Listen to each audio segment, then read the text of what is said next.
while the Honorable Chief Justice of the Philippines and the Associate Justices of the Supreme Court of the Philippines are now entering the virtual session hall. Hear ye, hear ye, hear ye. All persons having business before the Honorable Supreme Court of the Philippines shall now take their attention, for the court is now in session.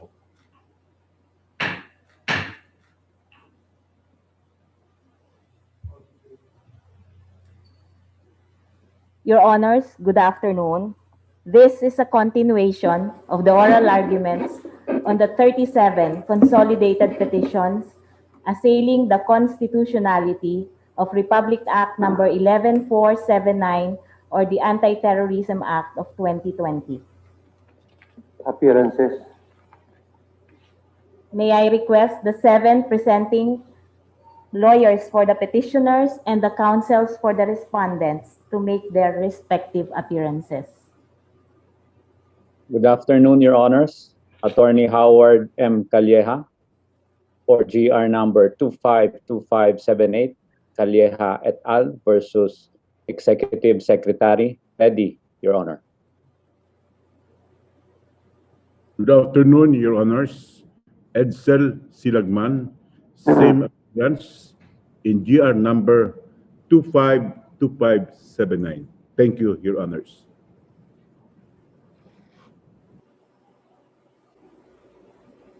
Good afternoon, Your Honor.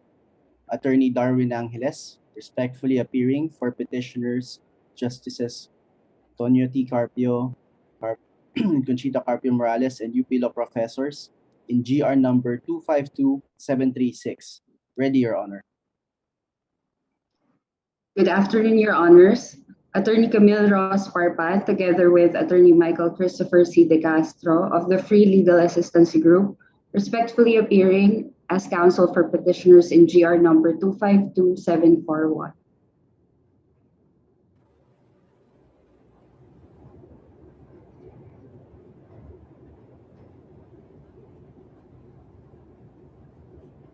Attorney Ursua.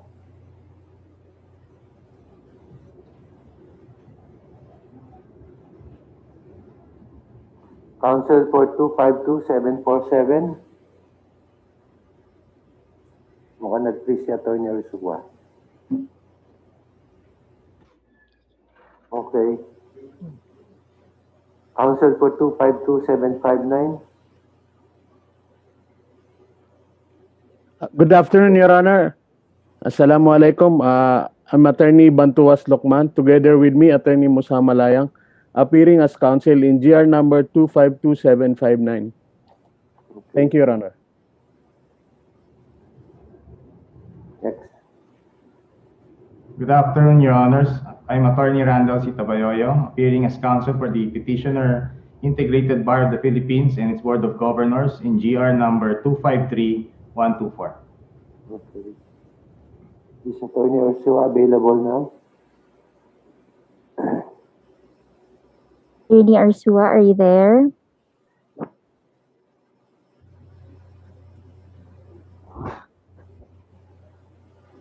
Anyway, appearance for the respondents.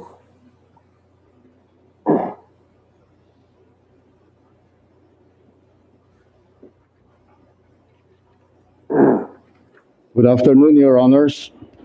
Appearances for the respondents are the following: Assistant Solicitor General Marisa de la Cruz Galandines, Assistant Solicitor General Bernard Hernandez, Assistant Solicitor General Rex Bernardo Pascual, Assistant Solicitor General Raymond Rigodon, Assistant Solicitor General Diana Castañeda de Vera, State Solicitor Eduardo Poquis, and Associate Solicitor Dominic Clavano, Your Honors.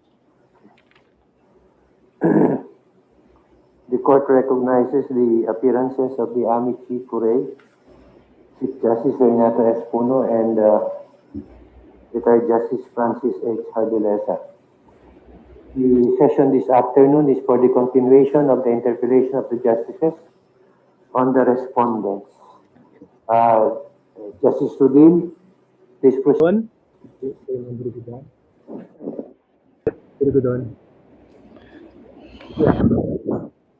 In the definition of terrorism under the APA, one of the specific purposes mentioned as constituting terrorism is to provoke the government or any international organization. Am I right? Yes, Your Honor. Now, this purpose is unique as the phrase to provoke is only found in our APA and not in the anti-terror measures of other jurisdictions. The nearest to this phrase are that specified in the anti-terror measure of Australia, that is to coerce the government of Australia, and that of UN Security Council Resolution number 1566, that is to compel a government or any international organization. Another phrase similar to this is to provoke not a government but a state of terror in the general public. In other jurisdictions, the words commonly used are compel, coerce, force, influence the government, but never to provoke the government. ASD, what do you understand by the phrase to provoke? To make the government to do something outside the legal processes, Your Honor. That is compelling. To force to do or not to do something. Yes, Your Honor. To provoke is just to stimulate a strong or unwelcome reaction like anger. Am I right? So there is a very big difference between provoking and compelling or coercing. Now, ASD, which is the more repulsive act? To provoke the government or to compel, coerce, or force the government as found in the UNSC resolution and the other anti-terror measures of Australia and several countries. Can you explain this? So your question, Honor, is whether or not Act to provoke the government or to compel or coerce or force the government as found in the United Nations resolution or the anti-terror measure of Australia and several countries. coerce, Your Honor, terrorist acts were committed without compelling the government to do something. In which case, if the definition of the purpose of committing that act must have for its purpose to compel the government, there may be instances of terrorist attacks which will not be punished because of the term used or the word used in defining the crime of terrorism. So, to provoke is more broader, and it addresses terrorist acts where there is no demand to the government to do something. Let us cite an example. Olgen. Assuming that an actress put up a community pantry during an MECQ without regard to COVID protocols and social distancing, thus endangering the lives of people, and at the same time announcing through a megaphone that it is for all the citizens of the Philippines who have been neglected by the government. Can you consider her acts as provoking the government? No, Your Honor, because that is expressing a grievance against the government, Your Honor, and it's a protected act, Your Honor. Okay, so there is no probable cause to arrest her for committing an act of terror under the APA. Yes, Your Honor. But that is also provocation. Am I right? the provocation must be accompanied by an overt act and the intent mentioned in Section 4A to C for it to be considered punishable under Section 4, Your Honor. So you are saying that it is not provocation because of the exclusion under the last paragraph of Section 4. You are applying Section 4, last paragraph of Section 4. Am I right?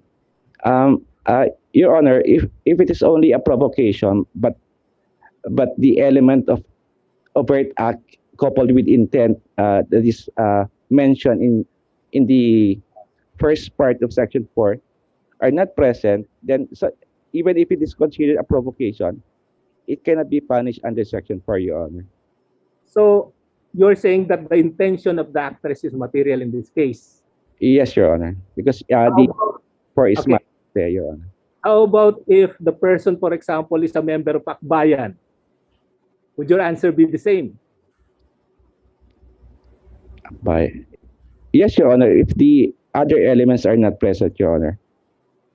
Okay, then ASG Ricudon, how do you measure provocation of the government as to constitute an act of terror under the APA?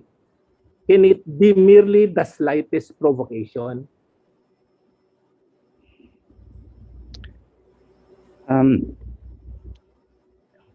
The provocation here, if I may give an example, Your Honor, So, a group of persons bomb, let's say, a public market, causing death to thousands of people, and the purpose of that is to provoke the government, for example, to make reprisals that would inflame the already hostile environment in that locality. And the purpose of the provocation is to bait the government into doing something that those responsible for the terrorism could capitalize in, for the purpose, for example, of recruiting members into their organization, citing the alleged abuses committed by the government in reaction to their terrorist attack, Your Honor. it would appear that would be compelling, coercing, or forcing the government to do an act, just like the phrase used by other jurisdictions. It's not merely provocation.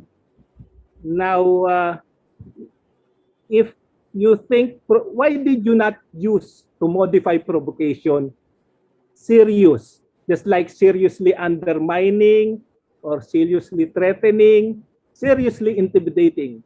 Why no modifier for in using the word provocation here in the ATA?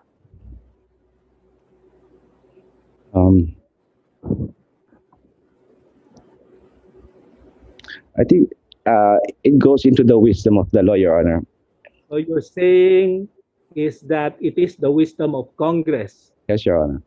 So I'll ask you now, the wisdom of the Congress, why Congress decided the use of the phrase to provoke and be different from the anti-terror measures of other jurisdictions, which use coerce, compel, and force the government? Do you know the wisdom of the Congress in doing so? I think, Your Honor, because not all terrorist groups have concrete political goals. Not all terrorist attacks are followed by a list of political demands. Therefore, it may explain for the use of the word provoke instead of compel. And in comparison to the previous anti-terrorism law, where the purpose is to coerce the government into an unlawful demand,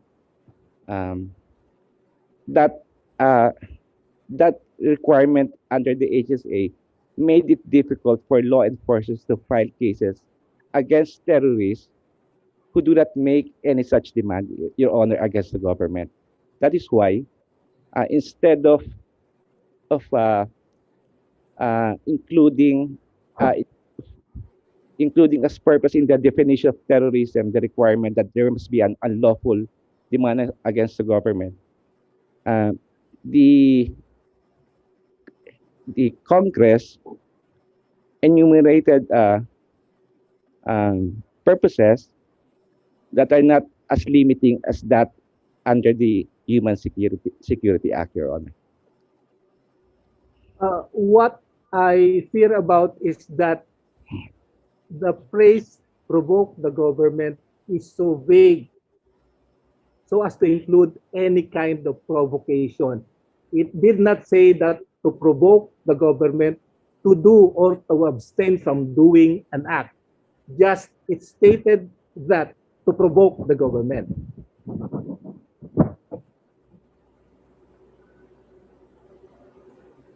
So am I right, ASG? It just stated that the purpose is to provoke the government.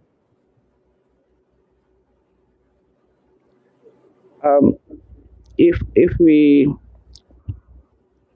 read the succeeding phrase, or influenced by intimidation of the government, to construction of a justem generis, so we can define the word provoke by the phrase following it. So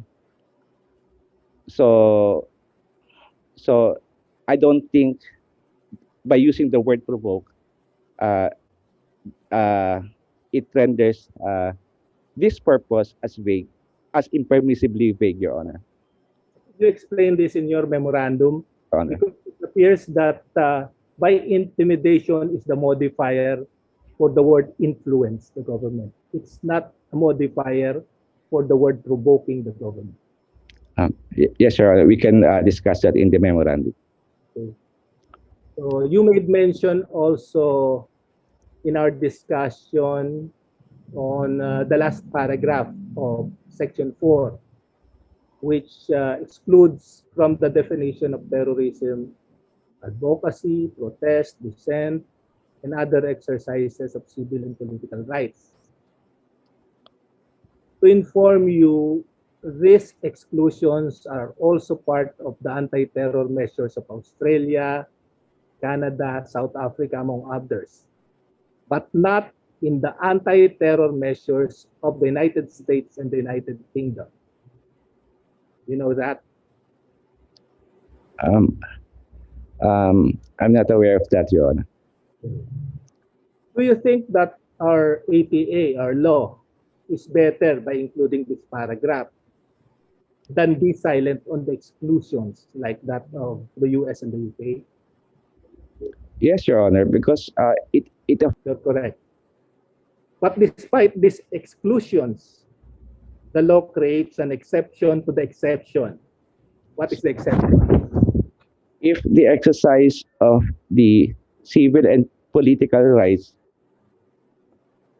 are intended are intended to cause death, or can I rephrase that, Your Honor? That terrorism as defined in this section shall not include advocacy, protest, etc., and other similar exercises of civil and political rights which are not intended to cause death or serious physical harm to a person, to endanger a person's life, or to create a serious risk to public safety. What is the position of the OSG on these exclusions? Are these merely matters of defense in the prosecution of terrorism? Your Honor, our position is that the exercise of civil and political rights is a matter of defense, Your Honor. It is a matter of defense. Yes, Your Honor. It is a matter of defense. Where can you raise it? Can you raise it at the time of arrest or during the trial for terrorism?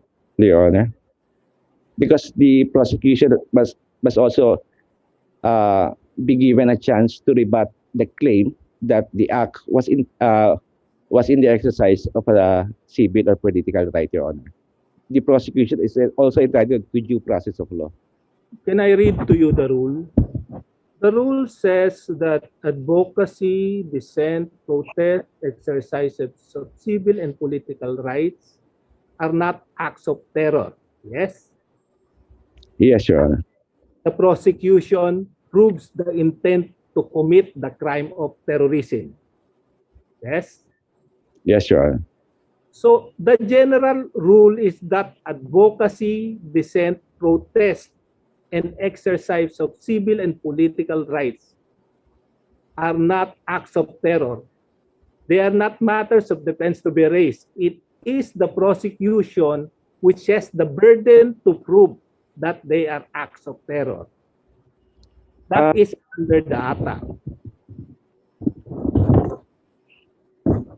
And for example, you said a while ago that this actress who puts up a community pantry, any criminal offense which occurs in the course of advocacy, protest, dissent, or exercise of civil and political rights, the prosecution has the burden to prove that there is terrorism. It is not a matter of defense. The general rule is that it is not an act of terrorism under the law. Do you agree with me? Our position, Your Honor, is that at the initial presentation of evidence, the prosecution did not show that the act is not a valid exercise of a civil or political right. Because when it's the turn of the defense may raise, it is possible the defense may not raise this defense of exercise of a civil or political right, but it may raise the defense that the accused will just deny or claim that he was in another place when the act imputed to him took place, and therefore the prosecution has no obligation to anticipate what defense may be put up by the accused. Therefore, in establishing its case, the prosecution has only the initial duty of establishing the overt act, the intent, and the purpose. Now, when it's the time of the accused to present evidence, he or she may raise the defense that he or she is merely exercising his or her political right. Or he or she may raise the defense of mistaken identity. That is also available to the purpose of Rule 4.4 of the IR, which says that the prosecution has the burden to prove that it falls under the exception to the exception. So for example, in our case of the actress, under the circumstances, you can arrest the actress immediately. It is up to the actress to raise the defense that it is an exercise of civil and political rights. Am I right? Yes, that's a matter of defense, Your Honor. So we go to another point. Going now to Section 9 of the APA. Is this still your subject, ASG Rigodon? Section 20. The Solgen maintains that the period of detention without lawful warrant of arrest is a policy determination of Congress. Am I right? I'm sorry. Are you referring to Section 29? Yes, Section 29.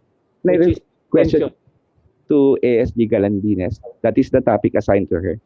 Okay. Thank you, Your Honor.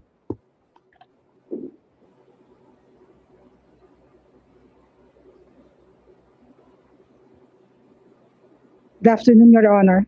Good afternoon, ASG Galandines. So, you have said previously that the period of detention without a lawful warrant of arrest for the maximum of 24 days is a policy determination of Congress. Am I right? Yes, Your Honor. And what is the reason why the Congress has stated or included therein the period of 14 days extendable by another 10 days for purposes of extended detention? Your Honor, could you kindly repeat the question? Why was it that Congress included Yes. Do you know the reason why the Congress extended detention under the ATA as an exception to Article 125 of the Revised Penal Code? Yes, Your Honor. There are difficulties or limitations in during detention that would lead to the filing of the information before the proper judicial authority. That is why the Congress deemed it wise to add additional days to the ordinary period of detention provided for by Article 125 of the Revised Penal Code. Okay. Can you state any law in the past which authorized detention without a warrant of arrest for a period more than that provided for under Article 125 of the Revised Penal Code? Any law in the past, Counsel?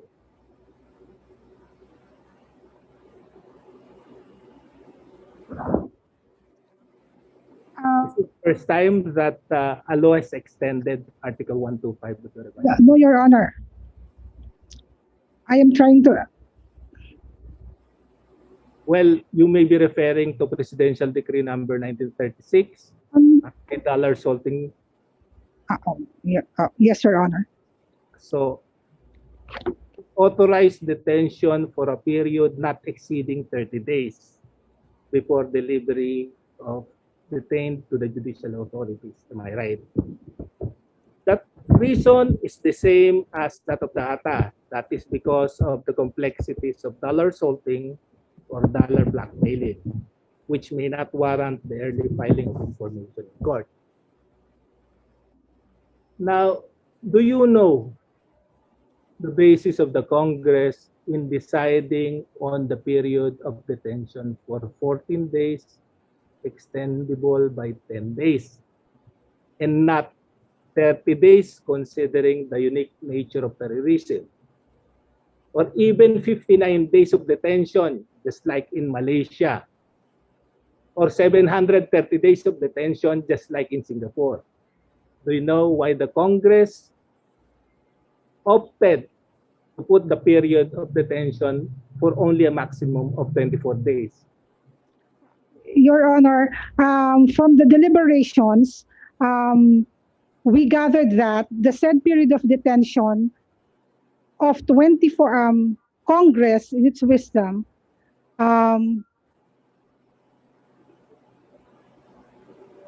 set the limit of 20, increased number of days, in order to meet the challenges of the different oppositions to the increasing detention days. Congress, from the deliberation, we found that Senator Lacson, the principal author of the law, agreed to a maximum period of 24 days. So this is a policy determination of Congress, this particular period of not more than 24 days. Correct, Your Honor. Is the court powerless to strike off this period of detention under the Constitution? Your Honor, we submit that this is a political question that is not subject to judicial scrutiny, Your Honor. So any person cannot go on certiorari to the Supreme Court on grave abuse of discretion to question this particular maximum period provided under the law. Your Honor, it is our submission that this is a policy or wisdom of the legislature or branch of the government, and therefore this is a political question not subject to judicial scrutiny, Your Honor. Thank you, Counsel. Now, upon questions of Justice Rory Carandang, you have said that an enforcement agent or military personnel needs no prior written authorization from the ATC before he can make an arrest without warrant. Is this correct? Yes, Your Honor, under Section 29 of the ATA of 2020, yes, Your Honor. And also Rule 9.2 of the IRR, which states that the law enforcement agent may arrest without a warrant. Correct, Your Honor. The ATA and the IRR speak only of a law enforcement officer or military personnel. Am I right? Correct, Your Honor. Does it mean a private person has no authority to make an arrest under the ATA? Your, ATA and the IRR speaks only of a military personnel or a law enforcement agent. Your Honor, Section 29 is detention without warrant of arrest. And under Rule 113, anyone can make a warrantless arrest as long as any of the circumstances provided for under Rule 113 is present. Citizen's arrest is not prohibited, although Section 29 speaks only of a law enforcement agent or a military personnel. It is our submission, Your Honor, that citizen's arrest is not prohibited. Because of Section 5, Rule 113 of the Rules of Court. Yes, Your Rules of Arrest. Yes, Your Honor. This is not found in the ATA or in the implementing rules and regulations. Am I right? Correct, Your Honor. But we submit just the same, the citizen's arrest is not prohibited.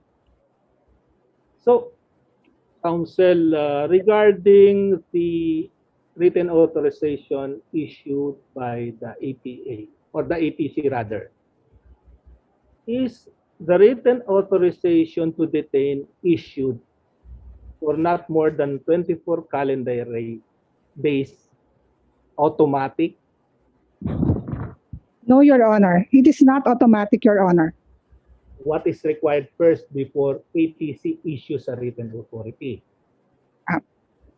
Your Honor, three things must be established: that the continued detention is warranted, continued detention is required to preserve the evidence already gathered, and the investigation is being conducted properly or in order, Your Honor.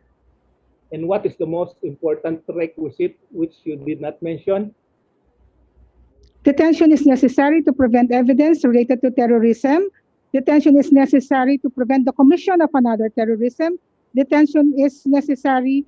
Investigation is being conducted in an orderly manner, Your Honor. The most important requisite is that the one detaining the person should submit a sworn statement or justification to the ATC before the ATC can act on issuing a written authority. Am I right? Yes, correct, Your Honor. Correct, Your Honor. If, for example, the person in custody refuses to issue a justification or a sworn statement to the ATC may not issue a written authority. Am I right? Correct, Your Honor. The ATC cannot issue motu proprio, a written authority for extended detention. No, Your Honor, because requisites must be established. So the ATC cannot also issue a blanket authority of detention. Am I right? There should be a justification or a sworn statement submitted. Correct, Your Honor. So from this discussion, it would appear that the detention should be in compliance with Article 125. That is, the detention should only be for a maximum of 36 days. Am I right? Unless the custodian submits the sworn statement or justification to the ATC. Correct, Your Honor. So the general rule is still Article 125 of the REC. Correct, and Your REC cannot issue motu proprio, a written authorization. Correct, Your Honor. Following the valid warrantless arrest, if the military personnel or the law enforcement agent is convinced that there is that there is cause to file an information for violation of ATA, even within 12 hours, we could bring the arrested individual to the nearest judicial authority, Your Honor. So if there is no written authority given by the ATC to the custodian, can the custodian file a case under the ATA? Your Honor, within the original period, yes, Your Honor. Within the for acts of terrorism within the original period, Yes, Your Honor. withstanding the fact that the ATC did not issue that written authority. Yes, Your Honor. If the law enforcement agent or the military personnel is convinced that the case for violation of the ATA will stand, then he could file the case within the first 36 hours, Your Honor. And in this manner, there is no need for an ATC authorization to file the complaint affidavit, Your Honor. Counsel, do you know that under the ATA and the IRR, there is no duty imposed on the custodian of the suspected terrorist to submit a sworn statement or a justification to the ATC? The custodian is not mandated to do that, to submit the sworn statement or justification. Please go over the law. Your Honor, our submission is that the law enforcement agent or the military personnel must justify the continued detention by submitting a report to the ATC, Your Honor. Can you read the ATC, the law? I will. What about Your Honor?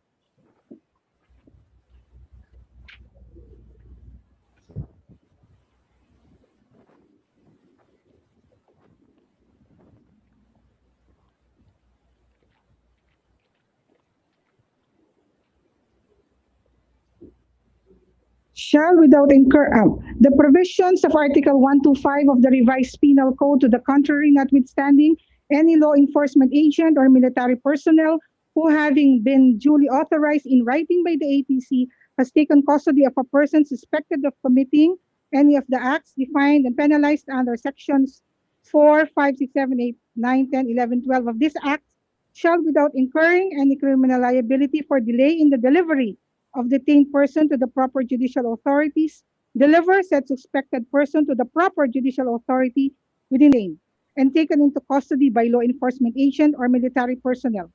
The period of detention may be extended to a maximum period of 10 calendar days if it is established that further detention of the person is necessary to preserve evidence related to terrorism or complete the investigation. Further detention of the person is necessary to prevent the commission of another terrorism, and the investigation is being conducted properly and without delay.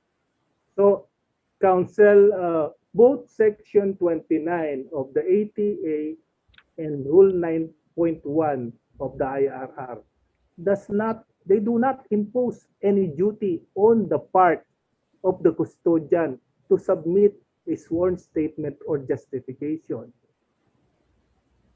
You can go over and over the law, and you will not find the duty imposed upon the officer.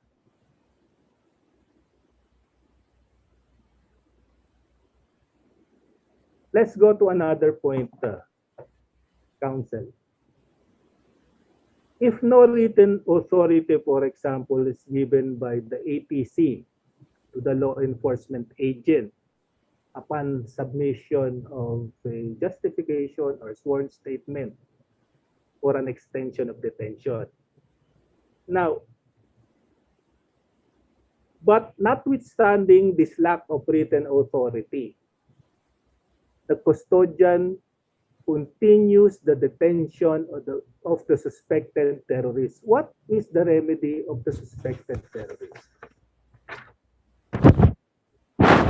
Since under the IRR, the ATC shall issue a written authority in favor of the law enforcement officer or military personnel upon submission of a report if the law enforcement authority or the military personnel continues with the detention without authority from the ATC, then he may file a petition for the issuance of habeas corpus. However, in this case, he has the burden of proving that the arrest is illegal, Your Honor. So if no authority is issued by the ATC and a continuous detention is taking place, it is still the suspected terrorist who has the burden of proof to prove that the arrest is illegal. Yes, Your Honor. He has to prove that the law enforcement authorities failed to establish that there is evidence obtained from him in relation to terrorism which must be preserved, justifying his continued detention, or that the investigation being conducted on his person is not properly, that the investigation is not properly handled, Your Honor. But under the circumstances, the detention is already beyond Article 125 of the Revised Penal Code. So the suspected terrorist has still to prove that the detention is illegal or unlawful, as what we have said. Your Honor, Your Honor, may I clarify my answer? If the detention is beyond the period provided for by Article 125 of the Revised Penal Code, and the law enforcement agent or the military personnel failed to secure written authority for the continued detention from the ATC, consequently, the person arrested must be released as there are other lawful grounds for his continued detention. Otherwise, if, for example, the custodian won't release that suspected terrorist, the suspected terrorist has to prove that there is illegal detention still? The law enforcement agent or the military personnel would be subject to administrative charges already, Your Honor, if he fails to release after the lapse of the period provided for under 125 of the Revised Penal Code, and his continued detention is without the authority of coming from the ATC, Your Honor. He must, otherwise he must to face administrative charges, Your Honor. So the remedy is to file a petition for a writ of habeas corpus under yes, Your Honor. Okay. Now, for example, after 36 hours of detention, but before filing of that information in court, the ATC belatedly issues the written authority. Will this justify the continued detention of the suspect? So 36 hours has already lapsed. Then, in the 48 hour, the written authority comes in. Will this justify the continued detention of the suspect? It is our submission, Your Honor. This will depend on the circumstances, but preliminarily, our submission is that there is nothing more to extend. If the ATC will give its authorization after the lapse of 36 hours, then this there is nothing more to extend to. I agree with you, Counsel. Let's go to another point. In section 29 of the ATA, we see there is a duty on the law enforcement agent or military personnel who is in custody of the suspected terrorist to immediately notify in writing the judge of the facts and circumstances of the arrest. And under Rule 9.3 of the IRR, immediate notification is defined as a period not exceeding 48 hours from arrest. Why a period of 48 hours for purposes of mere notification under the IRR when the ATA says immediately after taking custody? Can you explain this to us? Your Honor, under 9.3, notification must be done immediately. Yes. But the PU says immediate is not exceeding 48 hours from arrest. Is that still immediate? So if you notify, say for example, on the 47th hour after arrest, is that immediate? That is 2 days to be exact from the time of arrest. Is that immediate? Your Honor, there are there are instances where the area where the suspected terrorist was arrested is the area is a remote area, Your Honor, and therefore in 48 hours would still fall within the ambit of the term immediate, Your Honor. With our present communication setup and transportation, 2 days is immediate to you, counsel? Yes, Your Honor, is provided in the IRR that Because it is provided in the IRR, immediate is 48 hours. see, Your Honor. Okay, now. Honor, we admit that this would depend on the area where the suspected terrorist was arrested, Your Honor. We go to another point. So, under Article 125, it requires only, it is mandated that the custodian should deliver the person in custody to the judicial authorities within the 36-hour period, maximum of 36 hours, not 48. Am I right? Yes, Your Honor. 12, 24, 36. Yes, Your Honor. Yes. And because of this, there is a possibility that an information has already been filed in court, or is it that absurd?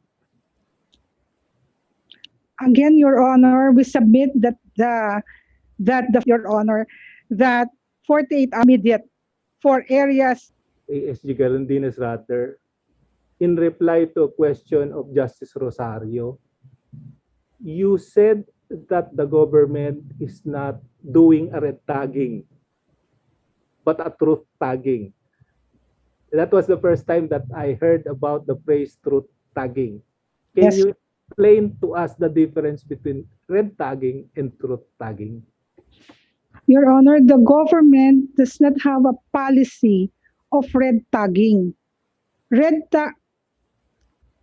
For us, truth tagging is a comprehensive and detailed and careful evaluation of facts and circumstances before the government tags a person or organization.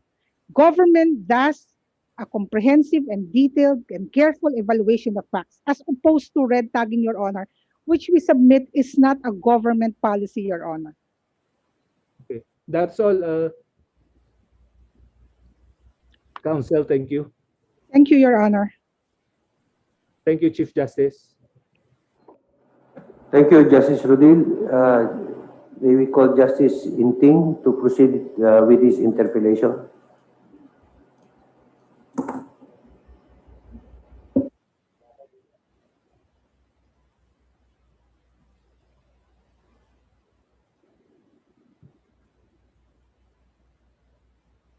Justice Inting, please. Okay, yes, I'm already unmuted myself.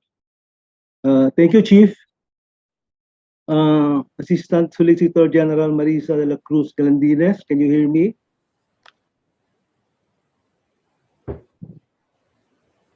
Good afternoon, Justice. Yes, good afternoon.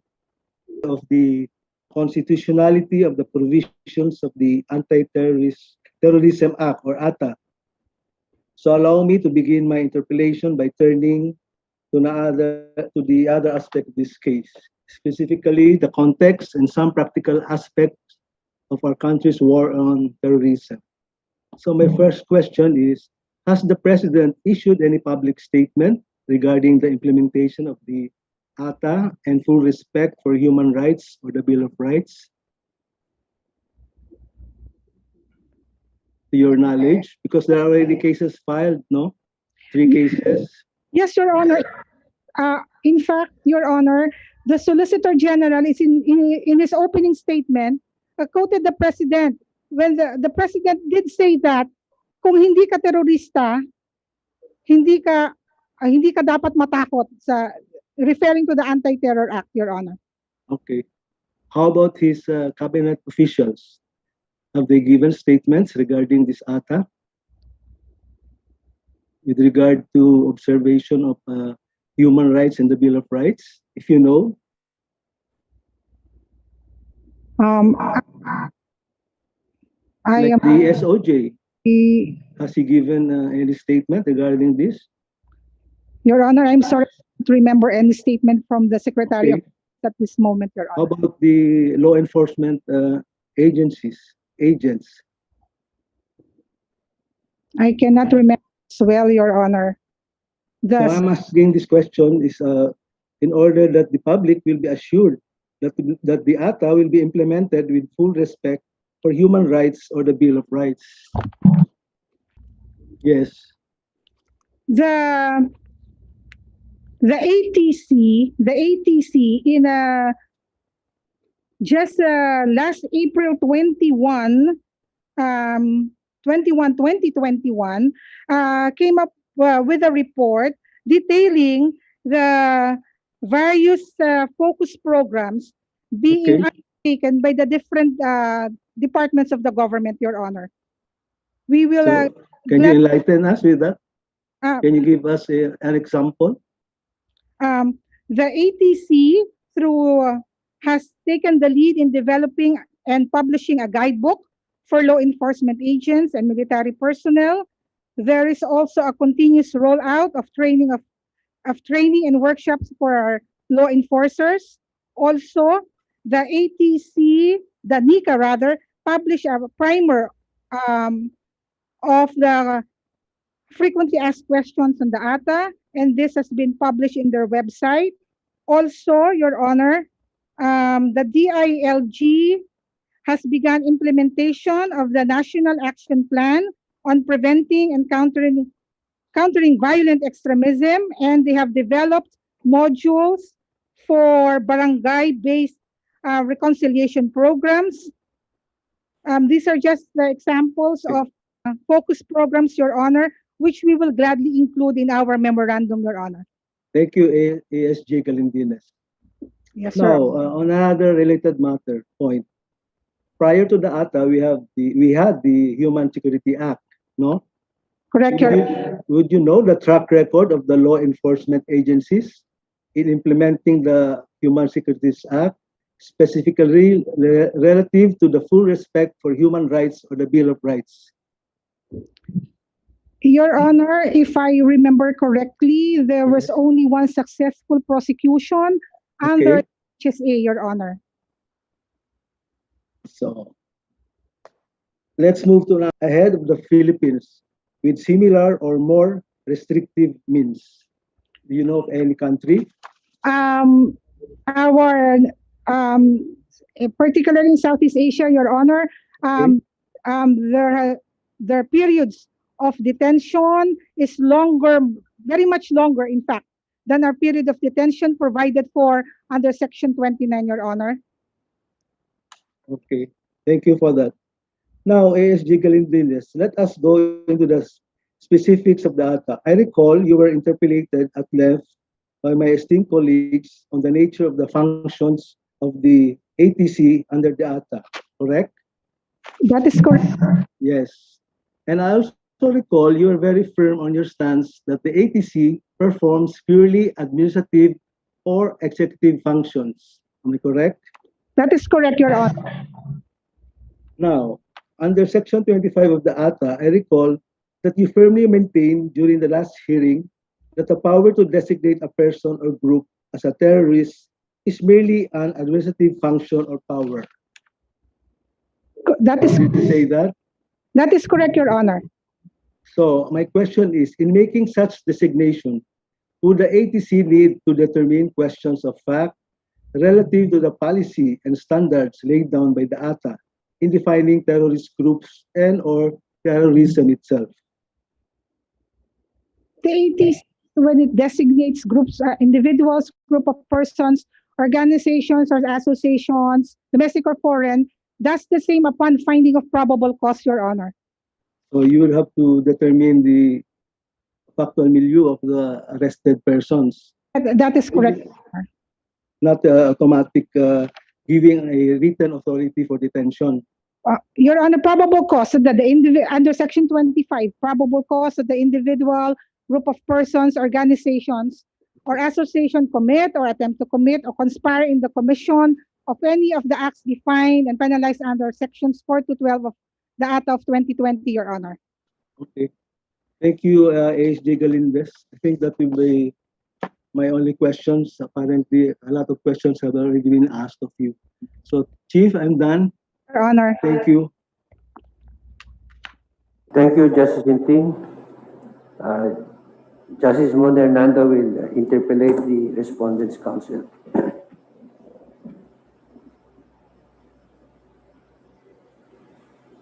Chief, I don't have any questions for the government. No questions.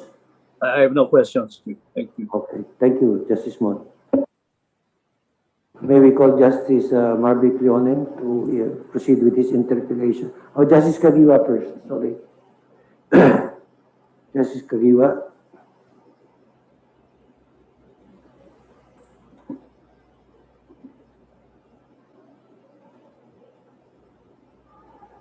Is Justice Kagiwa. Justice Ben.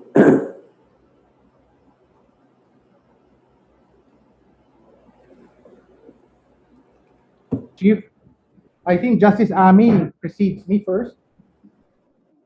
Oh, sorry about that. Yeah, Justice Ami. You, Mr. Chief Justice. Thank you. Okay. Can I have Mr. Assistant Solicitor General Rigodon first?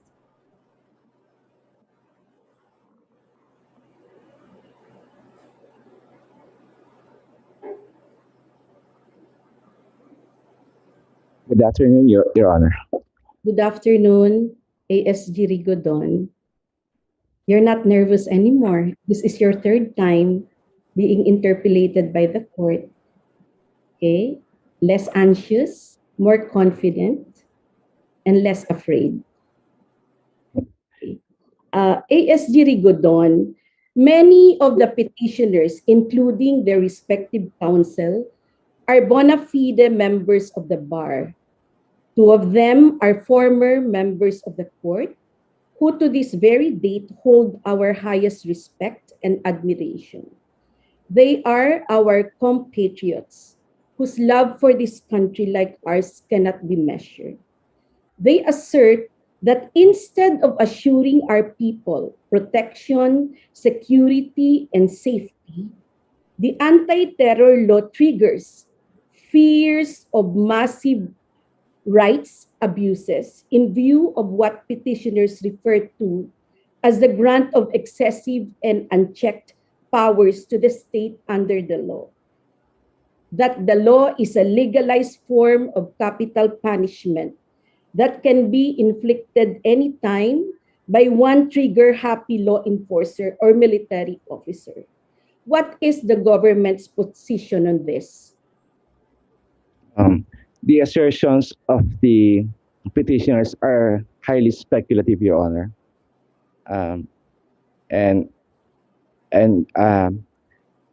Jurisprudence teaches us that assuming that there is a possibility of abuse in the implementation, such possibility is not a ground to invalidate the law, Your Honor.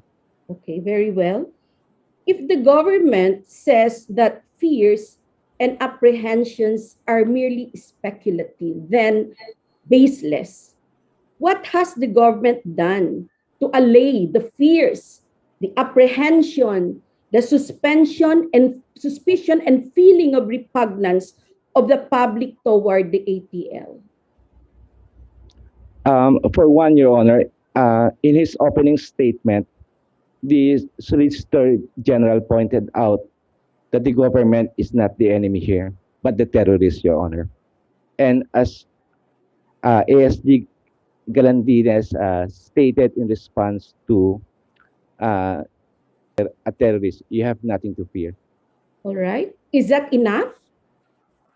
Is Um, that enough to allay the fears, the apprehensions, the suspicion, and repugnance of the public toward ATL? Is lip service. Honor, the state recognizes that the fight against terrorism requires a comprehensive approach comprising political, economic, diplomatic, military, and legal means, duly taking into account the root cause of terrorism and/or criminal activities. Such measures shall include conflict management and post-conflict peace building, addressing the roots of conflict by building state capacity, and promoting equitable economic development, Your Honor. All right. Please pardon me, but I think the answer is not responsive to my question. So please, I have no time to debate with you on this. So please present this in your memorandum. All right. I go to the next question. The definition of terrorism under Section 4 of the ATL heavily relies on intent, which is a state of mind. The ATL tasks the law enforcement officers and military personnel to a certain intent based on nature and context. But one law enforcer's reading of a situation's nature and context may differ from that of another.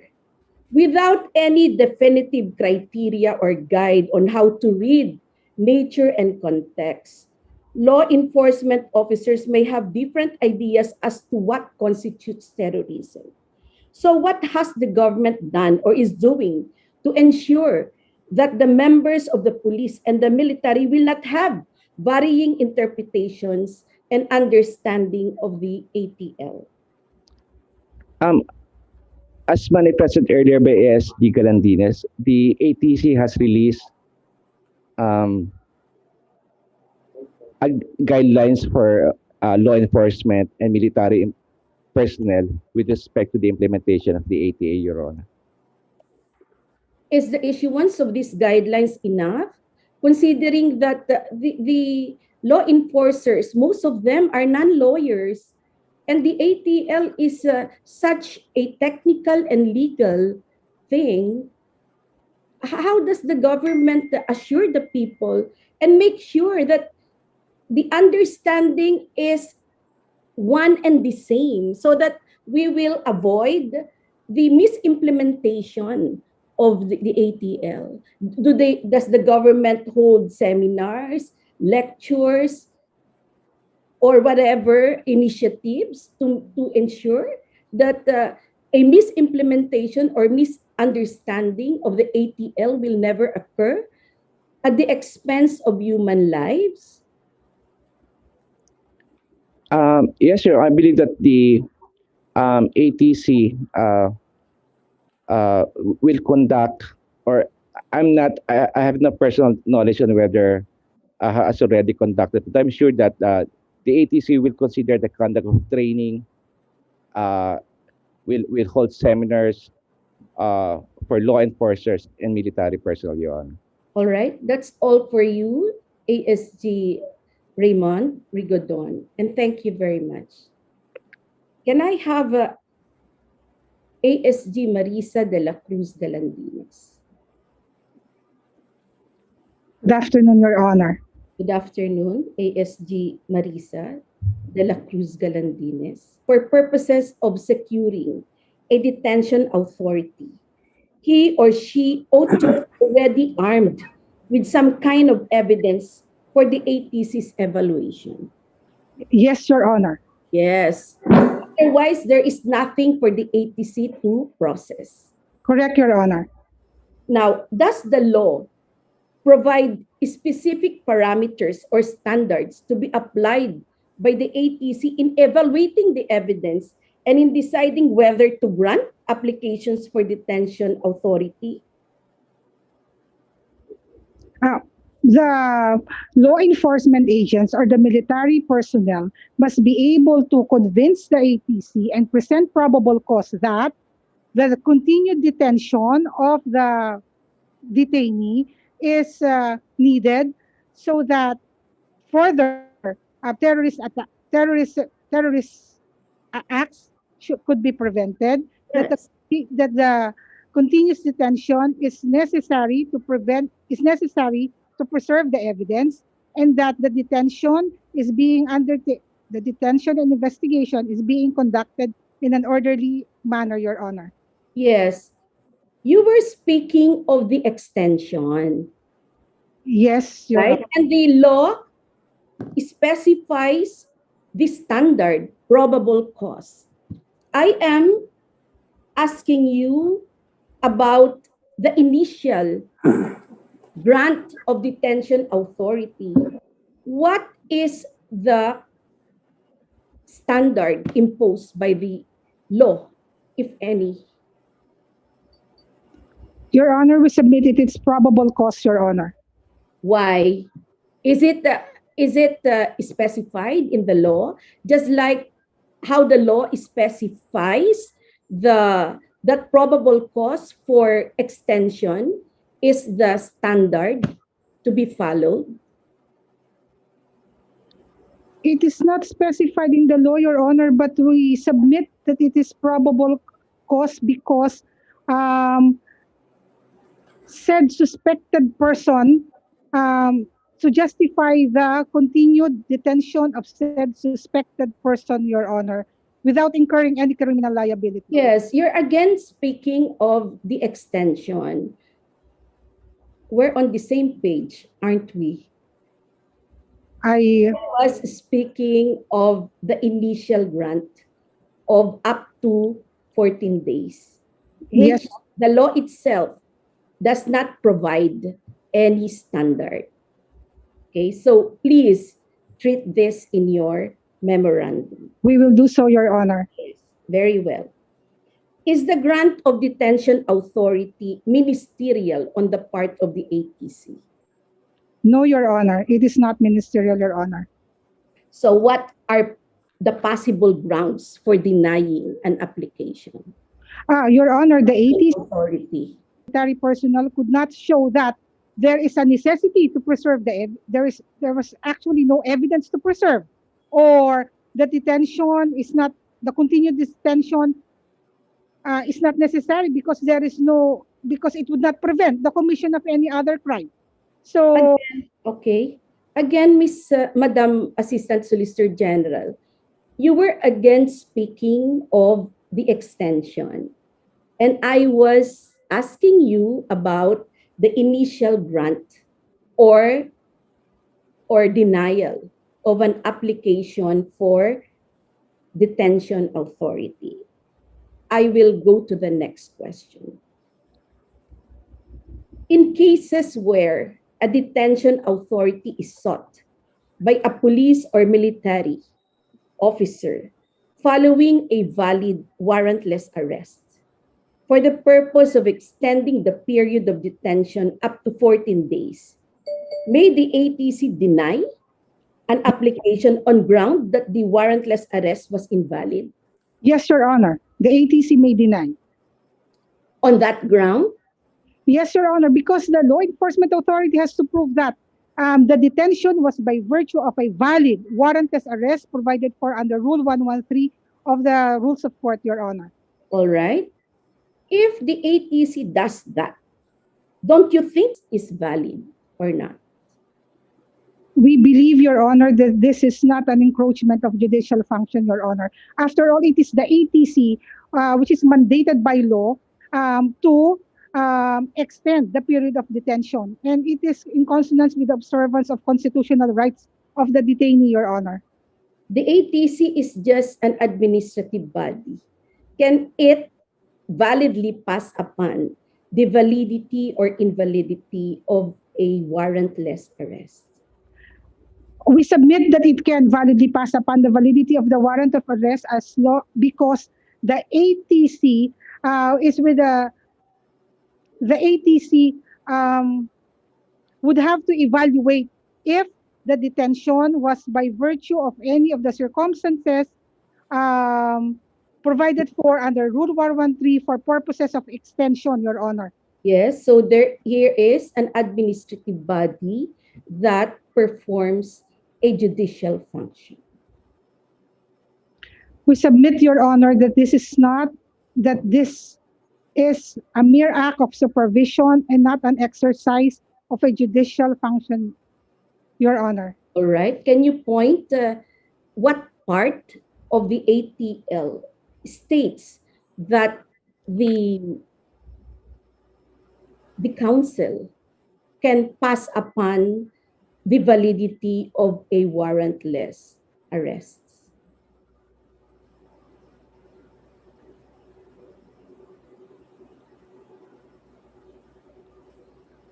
All right, I go to the next question.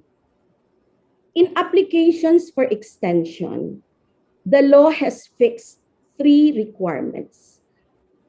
Are these requirements cumulative, or each one can stand on its own? We submit, Your Honor, that it could stand on its own, Your Honor. You mean to say that it is enough that even just one requirement, the presence of one requirement is enough to seek an extension for detention, extension of detention? We submit, Your Honor, that the presence of one of the requirements would suffice, Your Honor. Doesn't the law require the concurrence of these 3 requisites? It is our submission that it does not require the concurrence of these requisites, Your Honor. All right. Can you read the law?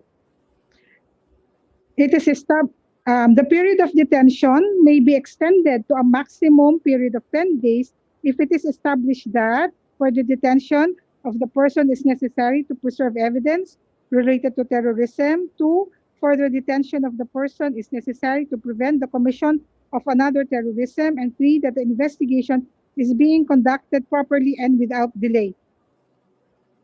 So does the law state that the presence of only one requirement is sufficient for the purpose of extension? Let me correct myself, Your Honor. Yes. It is that grounds 1 and 3 are present and grounds 2 and 3 are present, Your Honor. It is that the requisite. The extension is necessary to preserve the evidence.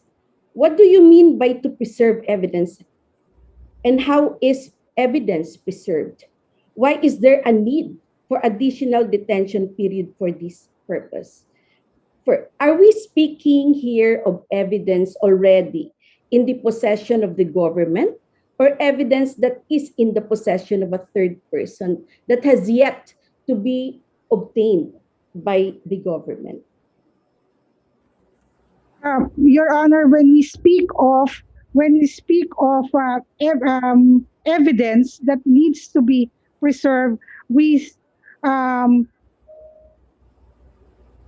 speak of this pertains not only to case building but also to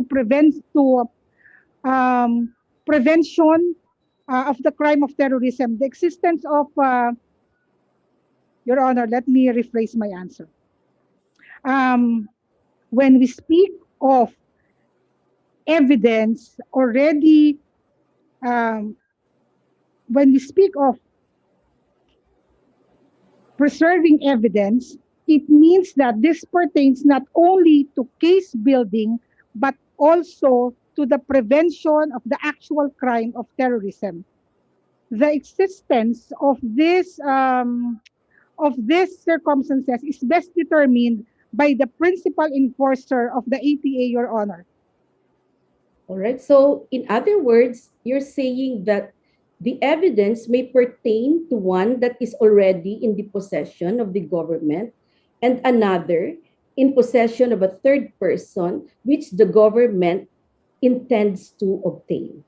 That is correct, Your Honor. Yes.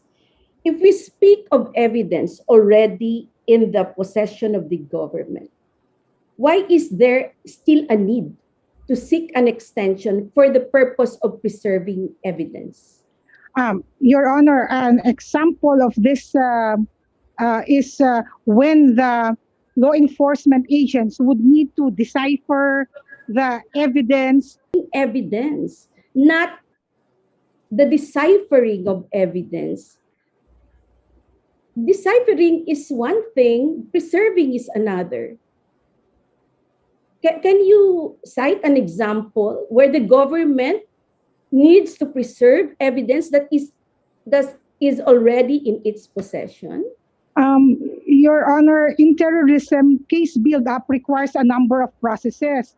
This would include profiling of the terrorist or suspected terrorist, validation of the information, validation of activities committed by said person, Your Honor. Yes, that is validation.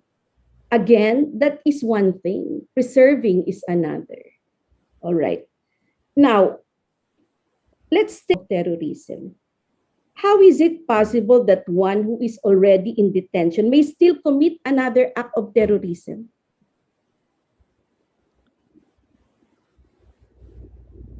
Your Honor, the terrorist is the continued detention of the suspected terrorist is crucial so that he could avoid contacting, or he could avoid contact with other co-conspirators, Your Honor.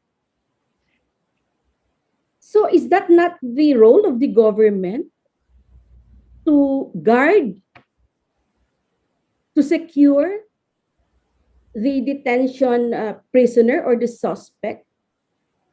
It's already in the that suspect is already in the custody of the government. So can you cite an example when this person is already in the custody of the government, and yet there is still a possibility that that person will commit another crime of terrorism? How is that possible?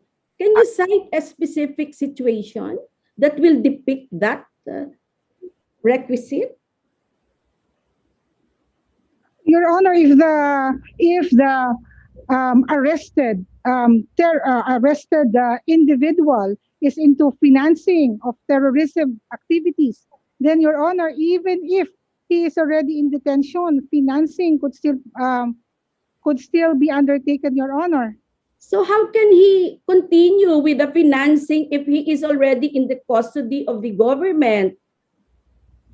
That is the very reason why, Your Honor, his continued detention is necessary, Your Honor, so that he could not do electronic transfer. That is why his continued detention is called for under Section 29 of ATA, Your Honor, of the ATA, Your Honor. Because he is a financer, and there is a possibility that the financer will continue to finance.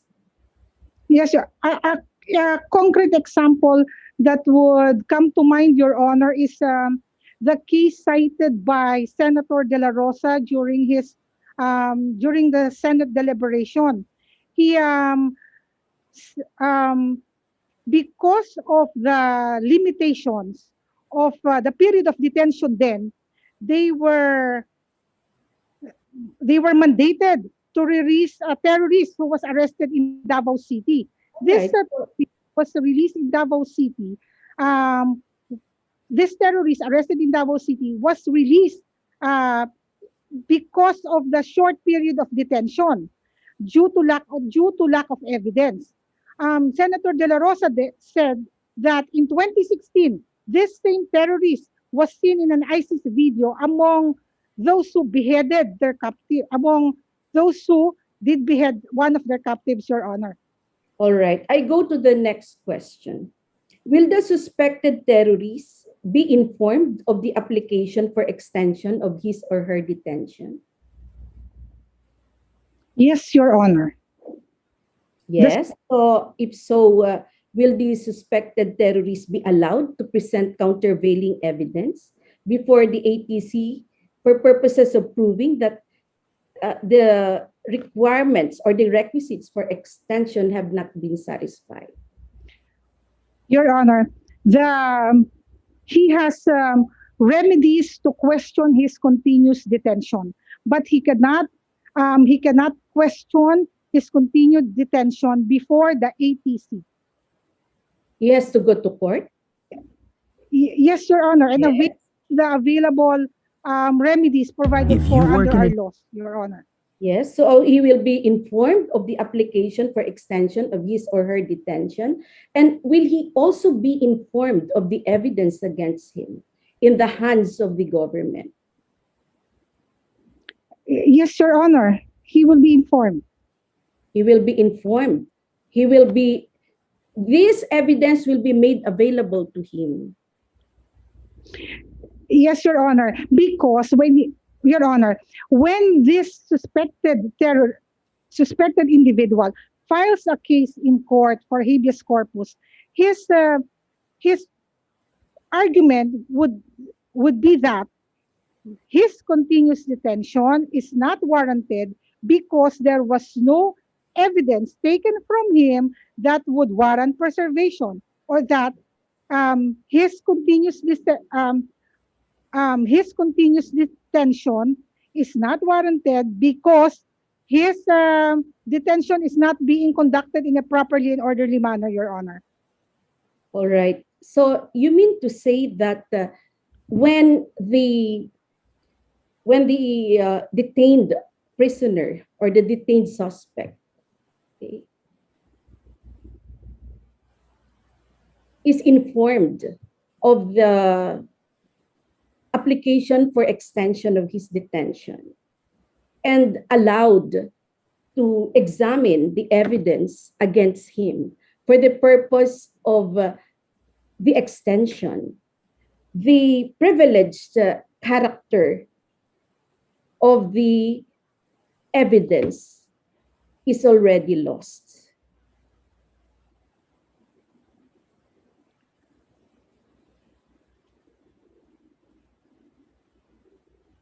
These evidence are no longer confidential. They have been declassified. Your Honor, it is our submission that he could only obtain this evidence if he files a petition, if he avails of judicial remedies, Your Honor, like a petition corpus, Your Honor. The government the court can compel the government to produce all the evidence that will support its decision to extend. We believe so, Your Honor. Yes. And so when the government discloses or makes available its evidence against the detainee, it means that the government can no longer invoke confidentiality or the privileged character of this evidence, being matters of national security. Your Honor, the government has to prove the validity of the continuous detention of this individual, of the suspected individual, Your Honor, and therefore the government is mandated to justify continuous detention, Your Honor. Right? So the government has no right to invoke the privileged character of its evidence, and it being a classified information will no longer be true because the government has already made available the evidence against the accused, against the detainee. Your Honor, we submit that it is not that the government would waive the character of this evidence. It is just that the government can impose security classifications, and the government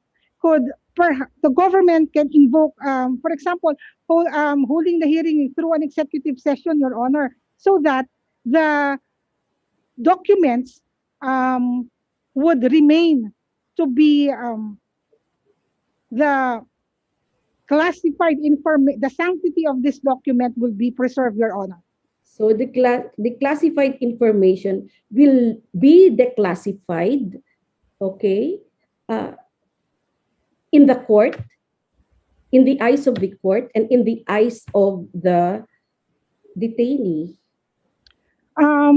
Your Honor, it is our submission that it is only for the courts. Applicable provisions where there are applicable provisions where security classifications may fall under the exceptions of the right to access. After all, the court can compel disclosure of state secrets or privileged communication or matters of national security. It is a constitutional, the court itself must determine whether the circumstances are appropriate, so only without forcing a disclosure of the very same thing the privilege is designed to protect, Your Honor. All right, I go to the next question. Designation is essentially the process of identifying a person or group of persons as terrorists. The ATL provides three modes of designation. One is by automatic adoption of the UN Security Council's consolidated lists. Okay. Is there any statement in the resolution of the UN Security Council, specifically Resolution 1373, making it mandatory for UN member states to automatically adopt the consolidated list of terrorists and terrorist organizations designated by the UN Security Council? We submit that there is, Your Honor. Where is it?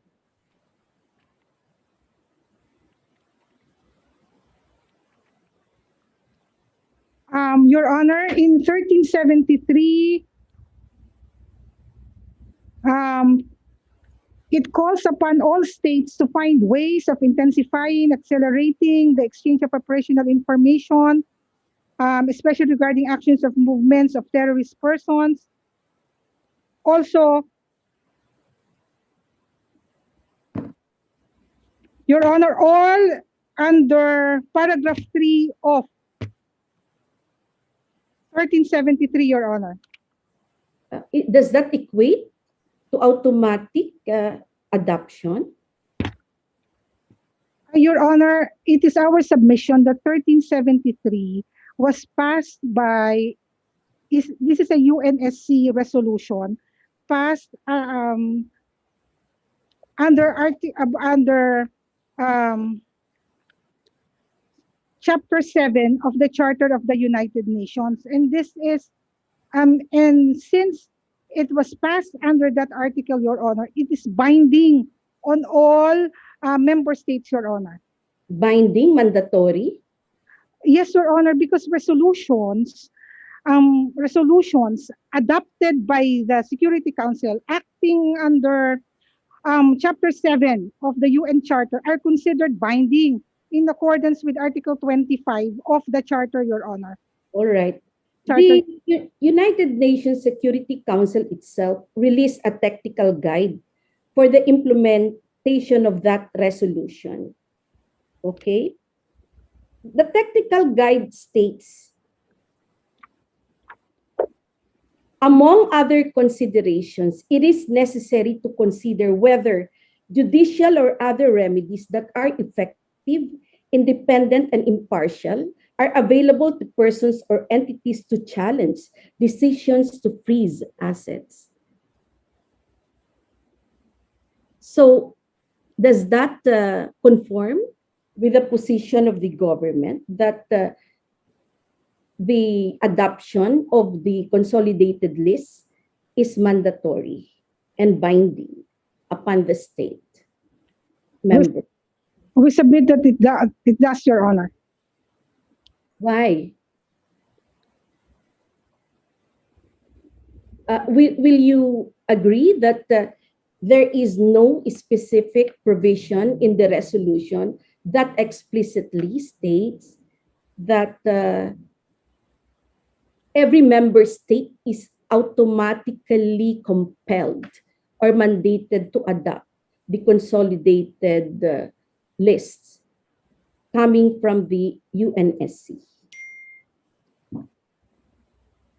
Your Honor, it is our submission that since terrorism is a proper subject matter under Chapter 7 of the UN Charter, and since this is a threat to peace, warranting appropriate action from the UNSC, then the resolutions are binding upon all member states, Your Honor. So why does the resolution itself recognize the availment of effective measures, okay, to question or challenge the freeze assets orders? All right, I go to the next question.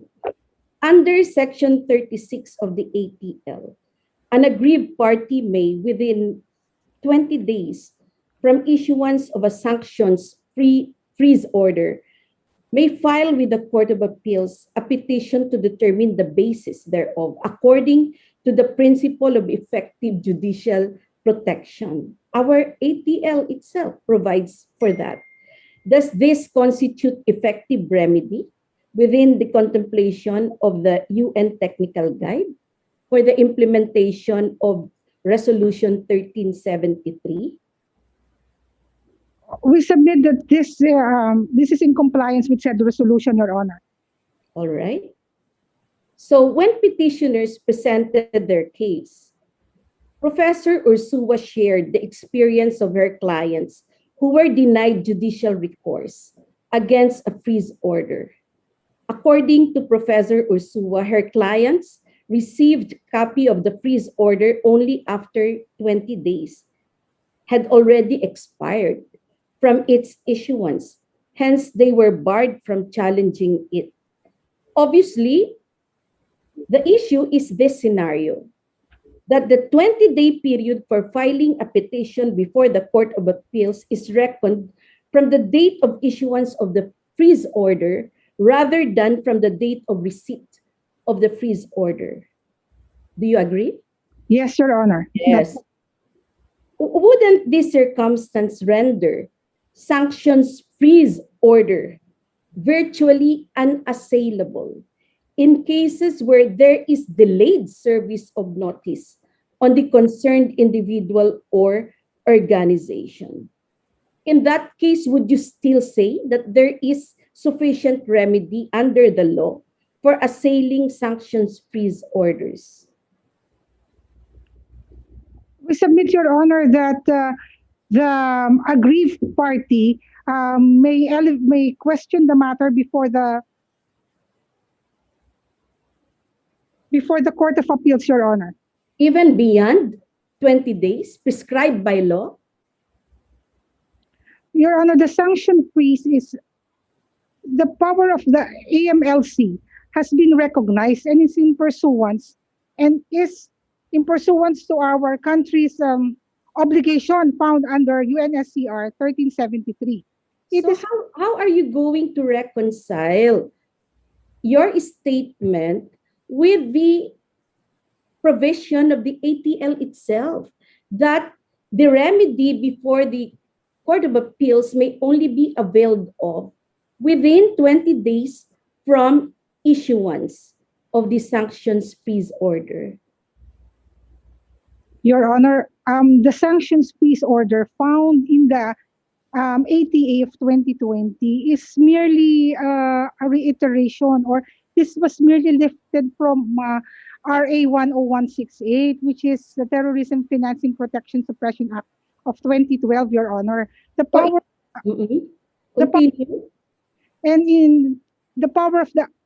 the power of AMLAC has been recognized, and it is not. And the power of AMLAC found under this Terrorism Financing Prevention and Suppression Act has not been declared unconstitutional, Your Honor. In any case, Your Honor, we submit that this is only applicable to those terrorists internationally designated, the sanctions freeze, and internationally designated and prescribed and included in the international terrorist list. Excuse me, Your Honor. You know, that's very dangerous.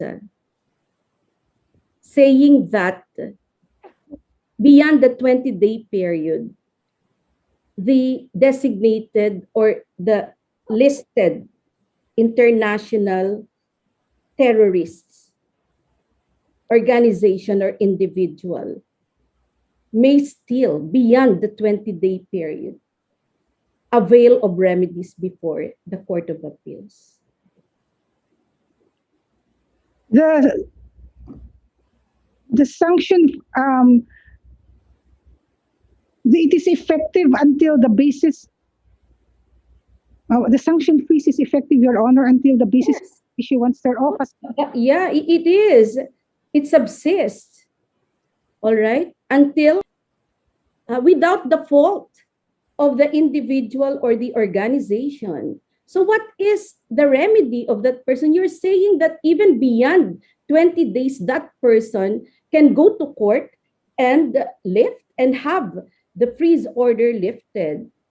That's a very dangerous Your Honor, statement from the government.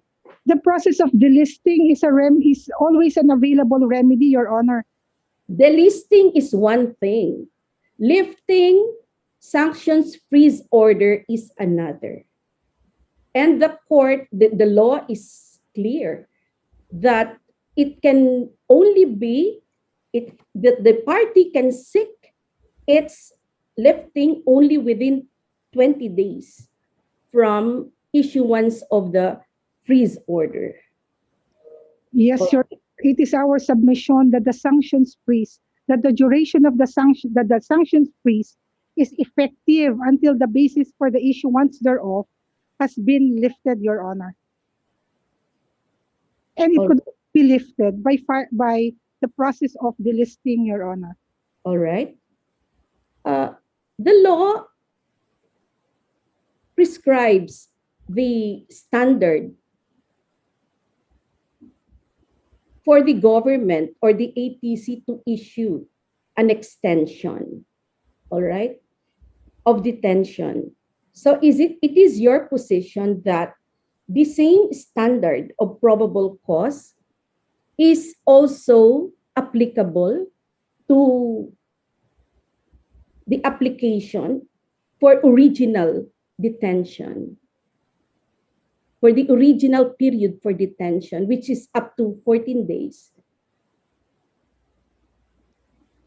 Your Honor, may I be clarified, Your Honor?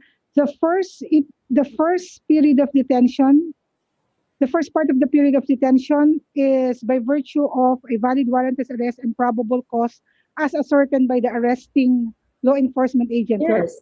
Yes, but then before the expiration of the 36 hours, yes, Your Honor, right, the military or the police officer has the remedy to extend it, to have a detention authority issued by the ATC. And at first instance, the first period is up to 14 days. And it's saying that probable cause is the standard to be followed by the ATC in that case. But although the law does not require or impose any standard, unlike the standard for the extension that is up to another 10 days, the law is clear that the standard is probable cause. Correct, Your Honor. Yes. So why do you think the law does not impose a standard for the issuance of the original 14 days, but imposes a standard of probable cause for the extension of 10 days? In the first extension, Your Honor, the law enforcement agent or the military personnel would simply have to justify continuous detention by proving that detention is necessary to preserve evidence, it is necessary to prevent the commission of another terrorism, Your Honor. Yes, but that is again for extension purposes. Extension to 14 days, Your Honor. Yes, and you are also applying the same standard for the original grant of up to 14 days, which the law does not provide. All right. Now, on red tagging, you mentioned last time that you do not use the term red tagging because it does not appear in the books of government as an official act. Rather, you mentioned that red tagging is a term coined by the leftist group. That is what I remember. That is what I said, Your Honor. Yes. Yes. But isn't it that the act of calling a group leftist a form of red tagging itself? We submit that it is not a form of red tagging, Your Honor. All right. So what is the difference between being leftist and being red tagged? Your Honor, we reiterate that truth tagging involves a comprehensive, detailed, and careful evaluation of circumstances presented to the government about an evaluation of facts, comprehensive evaluation of facts and circumstances before the government comes up with the tagging of a person or organization. So is it the government's own coined term, truth tagging? Yes, Your Honor. This is after an evaluation process which involves objectivity, fairness, impartiality, and is evidence-based, Your Honor. All right. Though the term red tagging is only popularized recently, this does not mean that the concept or the act of red tagging is new. Every one of us knows what it means. So we readily understood that it means what it means because the government has been doing it before we knew what it was called, which is why it is readily understood in local parlance. Isn't that correct? We all know what the red tagging means, right? We cannot deny. Even the young children know what red tagging is all about. All right. In several social media posts and interviews, the bemedaled spokesperson of the National Task Force to End Local Communist Armed Conflict, or NTF-LCAC, identified certain groups as fronts of the CPP-NPA. These include party list groups such as Gabriela and Kabataan, which had consistently been winning seats in the elections for party lists. Despite their advocacies, programs, and projects, the spokesperson views them as threats to national security. Okay. Meanwhile, by resolution number 12, dated December 9, 2020, the ATC designated the CPP-NPA as a terrorist organization. This was actually preceded by Presidential Proclamation 374, Series 2017, which similarly designated the CPP-NPA as a terrorist organization under the Terrorism Financing Prevention and Suppression Act. Notably, the designation was against the CPP-NPA alone. Kabataan and Gabriela were never mentioned in either the resolution or the proclamation. Does this mean that after all these months of tagging Kabataan and Gabriela as fronts of the CPP-NPA, there is insufficient evidence linking them to said terrorist organizations after all? Your Honor, may we respectfully state that these are factual matters, and if you would kindly allow us to call on the NSA to enlighten this court about said matters, Your Honor. All right. I will reserve that question for the Honorable National Security Advisor. Thank you, Your Honor. Right? Last session, you claimed that the government does not engage in red tagging, again, but in truth tagging. So before the government says that a person or group is associated with a designated terrorist organization, like the CPP-NPA, it should have evidence in its possession to support this truth claim, should it not? That is correct, Your Honor. So, do you stand on your so-called truth claim that Gabriela and Kabataan are fronts of the terrorist group CPP-NPA? You said that. Present the, if we may Yes. So that question again is reserved for the National Security Advisor. Now, has the CPP-NPA been proscribed as a terrorist organization? CPP-NPA.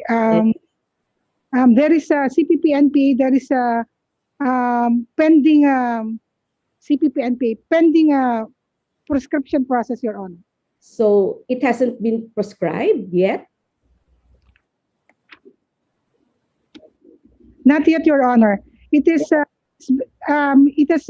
CPP-NPA has a pending prescription proceedings, Your Honor. It's the subject of a pending. There is an actual case already filed for the prescription of CPP-NPA? Yes, Your Honor. It is pending in RTC Manila, Your Honor. Yes. So pending this case, has the government sought its inclusion in the consolidated list of the UNSC?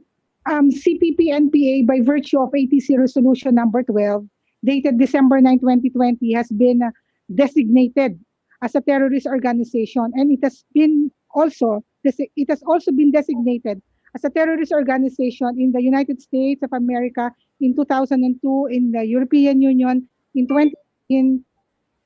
also in 2002, in Australia, and in the United Kingdom, Your Honor, and also in New Zealand, Your Honor. So under the present ATL law, what is the requirement before we as a country can request their inclusion in the consolidated list? Is it enough that they are designated by our local courts? Or does the law require more than designation? Designation or prescription?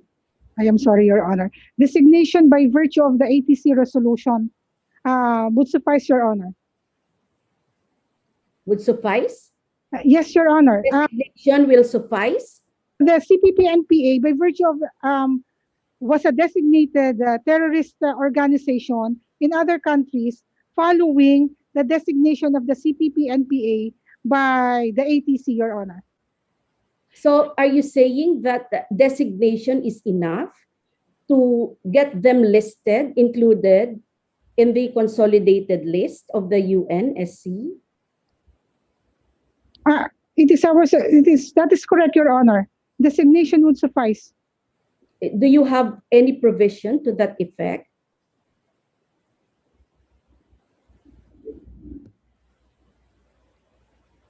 All right, I will go to the next question. When the spokesperson gives statements linking a person or group to the CPP-NPA, does he do so in his official capacity as spokesperson, or are these statements simply his personal opinions? We submit, Your Honor, that these are his personal opinions and not the official position of the government, Your Honor. All right. Is this spokesperson allowed to voice his personal opinion on matters specifically relating to security, national security? Can he speak up in his personal capacity on whether individuals or groups who have not been designated or proscribed are in fact terrorists? Your Honor, since he is a citizen of the Republic of the Philippines, he has the freedom of expression. However, Your Honor, he cannot, the government, since this is not the official position of the government, I believe that the OSG in its comment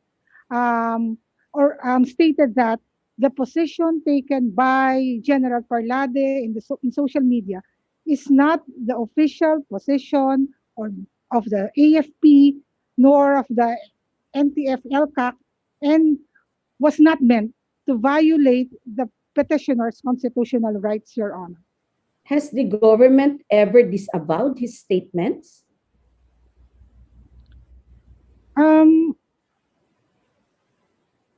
If I remember correctly, Your Honor, but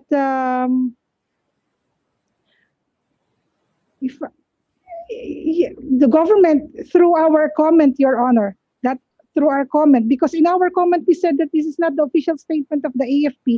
You are also a general.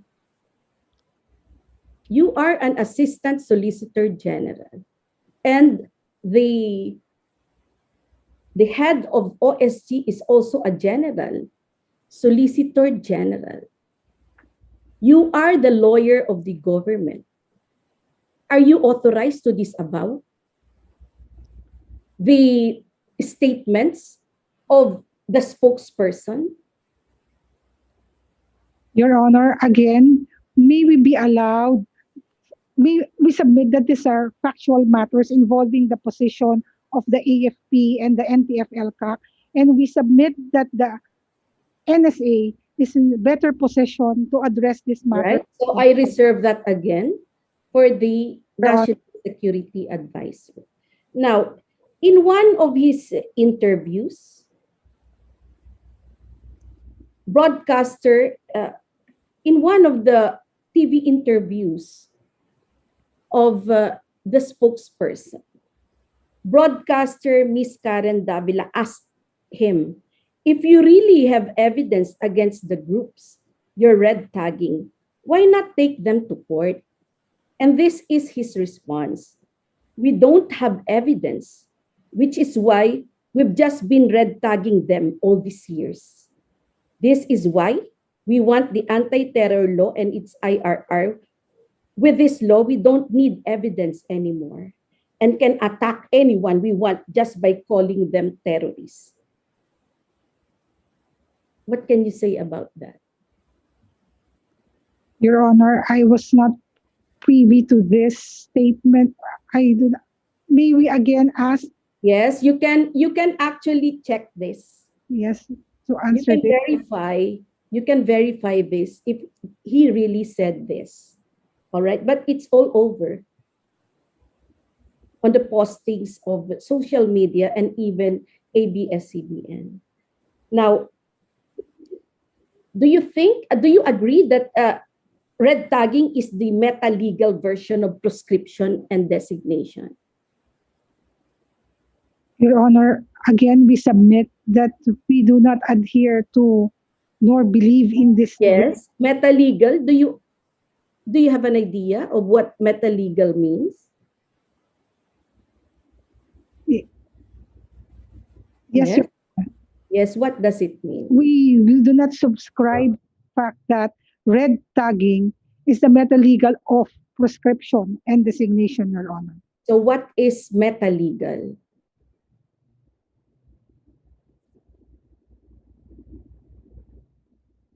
All right, I'll go to the next question. You mentioned that Petitioner Zarate et al., who claim they are victims of red tagging, failed to provide an official document or judicial order to prove that they are indeed being red tagged. But what proof would you need? Does red tagging have to be in a written official document before it can be said to be real or actual? Again, Your Honor, we submit that the government is not in the business of red tagging, Your Honor. And maybe the NSA will be in a better position to address your question, to expound on these issues, Your Honor. Yes. All right. So, because of the incidents involving a police lieutenant from Samar requesting from the trial court a list of lawyers who represent communist terrorist group personalities, saying that the request was made in compliance with instructions from higher PNP officials. All right, and even ask for the mode of neutralization, whatever it means. And because not even lawyers, officers of the court are spared from red tagging. And a Mandaluyong judge, for example, was also red tagged in a tarpaulin along EDSA after clearing 2 activists of charges. The Supreme Court had to issue a strongly worded statement condemning, in the strongest sense, every instance where a lawyer is threatened or killed and where a judge is fairly labeled. How does the red tagging of RTC Judge Kisumbing, Your Honor? The government, through spokesperson Harry Roque, already stated that this incident is under investigation and that he refused to conclude that the judge is being red tagged, Your Honor. All right. So, Madam Assistant Solicitor General, you did well. That ends my interpellation. Thank you for your grace and patience in responding to my questions. You may now go back to your seat. Mr. Chief Justice, I yield the floor back to you. Thank you. Thank you very much, Justice Ami. Thank you. Justice Kagiwa will be the next to interpellate the Council for Respondents.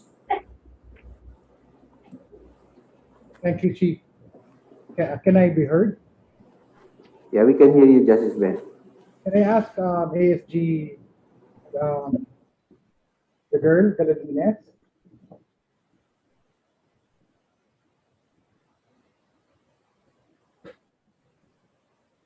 Good afternoon, Your Honor.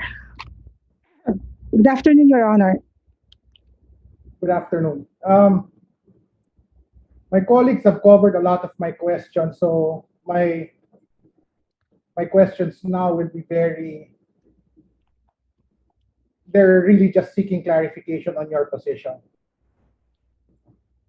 Do I understand you correctly? Can we go to section 29 of the ATA law?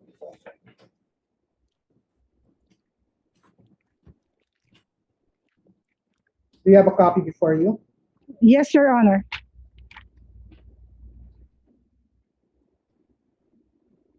The title of that section says detention without judicial warrant of arrest, correct?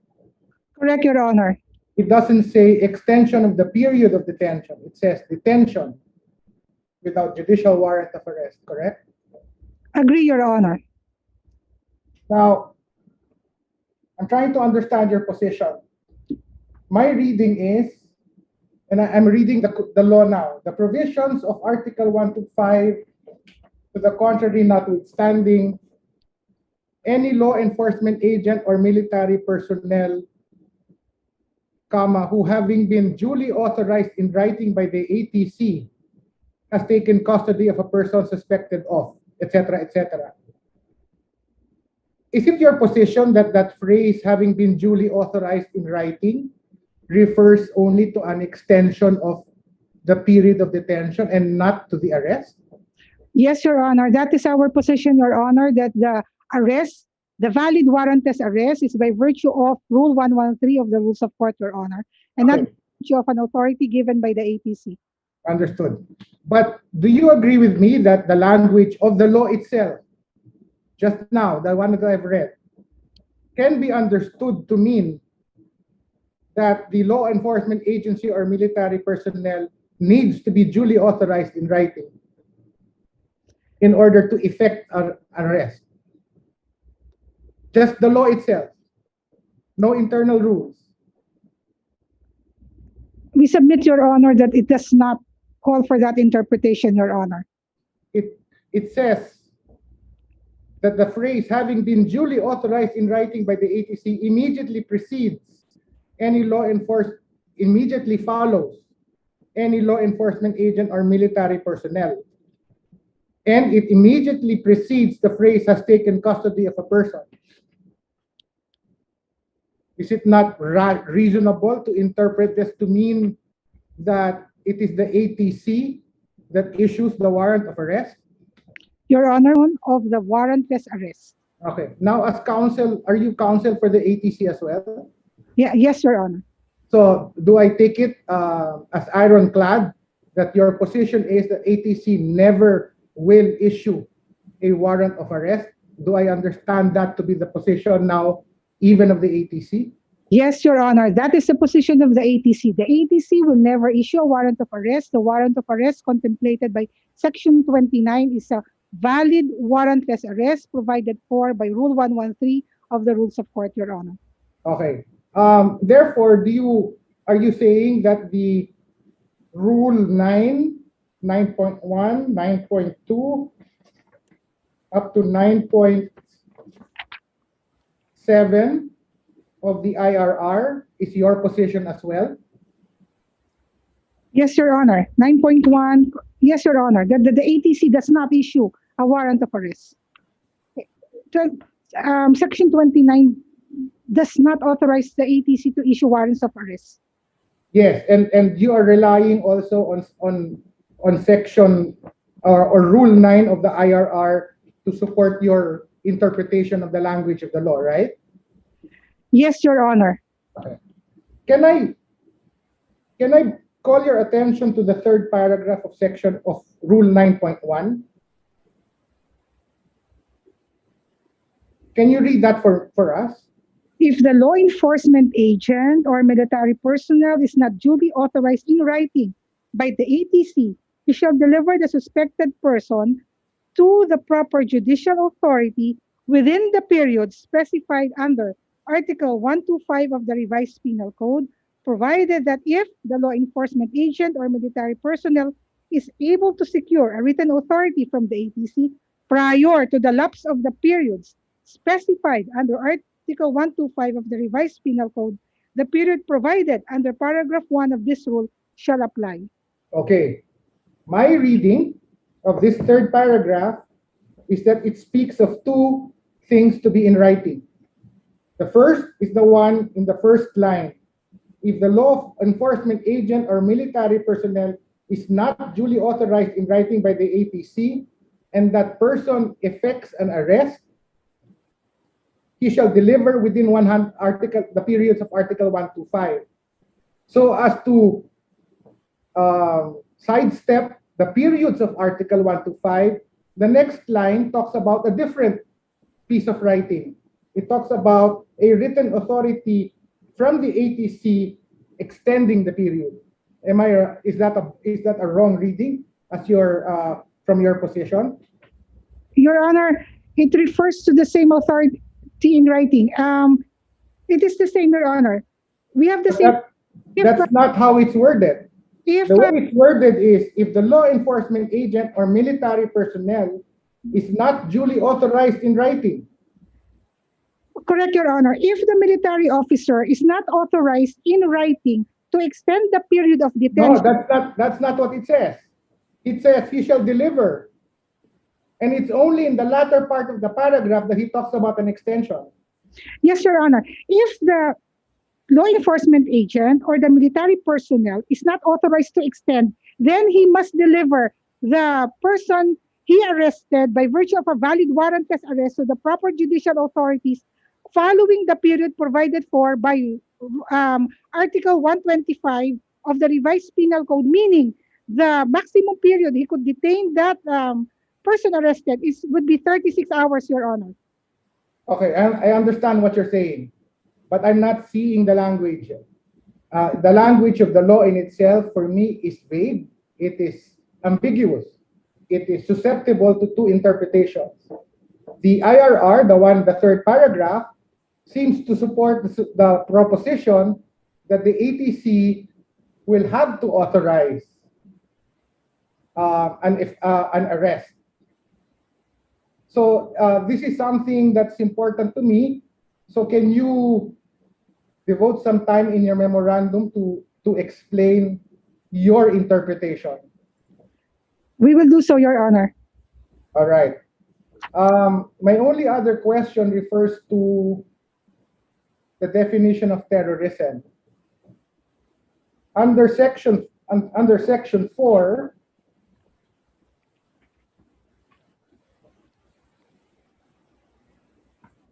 it says when acts are committed, I understand your position already and the position of Attorney Rigodon, that if the exercise of civil liberty is coupled with the intent, is the language again of the law.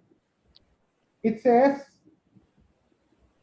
it creates an atmosphere or spread a message of fear. Do we have any standards in the law that defines what that means?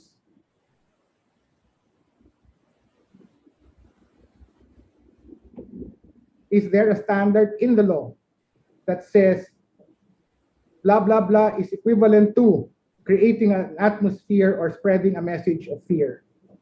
Is there a standard in the law?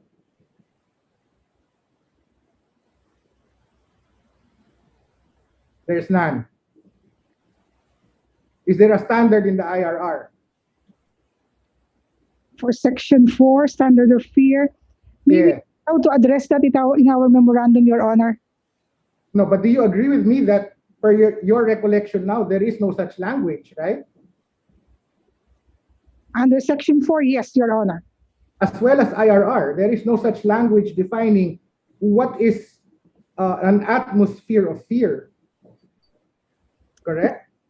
Correct, Your Honor. Okay. To provoke or influence by intimidation the government or any international organization. Again, there is no standard on what constitutes an act that provokes or influences by intimidation, correct? Correct, Your Honor. Your Honor, may I be allowed to ask ASC Rigodon to answer your queries on Section 4, Your Honor? Sure. Thank you, Your Honor.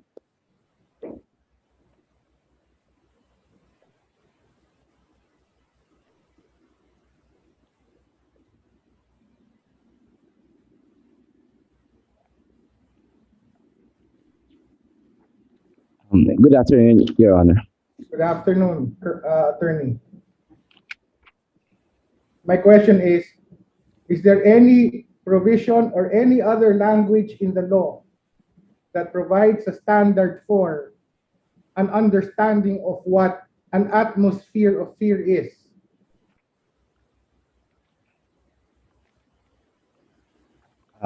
It is not included, Your Honor, in the definition of terms, Your Honor.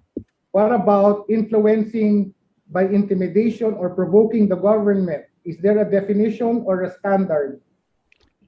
It is also not included, Your Honor. What about causing extensive damage or destruction to a government or public facility? Is there a definition or a standard for what constitutes extensive?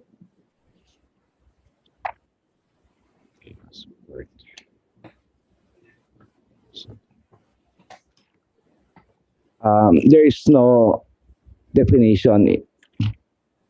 As well as in the IRR, correct? There is no definition? Yes, Your Honor. What about extensive interference? Is there a definition or a standard?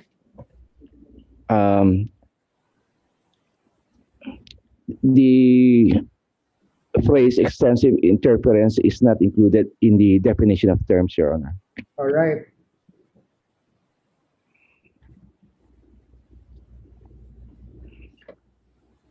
Who determines the existence of these standards? Is it the ATC? Or is it the policeman on the ground arresting a person?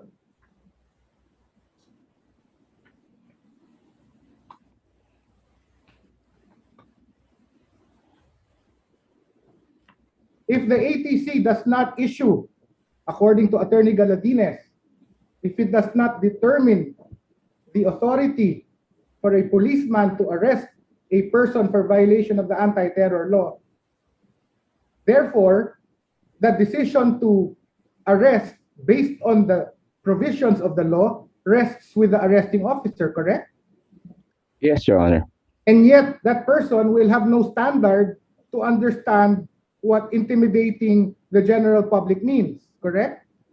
Yes, there is a rule of statutory construction, Your Honor, that if the intention is not to give a word or a phrase a technical meaning, it should be interpreted in its ordinary meaning, Your Honor. Correct. So let me ask you, what is your ordinary meaning? What is your understanding of the ordinary meaning of an atmosphere of fear? How many people? We can refer to, for example, Your Honor, the definitions found in the Webster's Dictionary or Collier's So Dictionary. let me ask you, how many people? Before you can say there's an atmosphere of fear.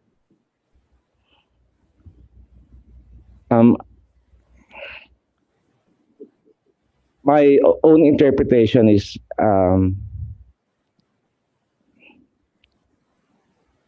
segments. With respect to segments, Your Honor. Also, actually, that's my other question. What is a segment of a population? Or what is a segment of the general public? Who determines that? The policeman? Yes, Your Honor. Because if he will effect a warrantless arrest, Your Honor. So in other words, if two people are fighting and in his mind that is a segment, he can arrest the person for terrorism.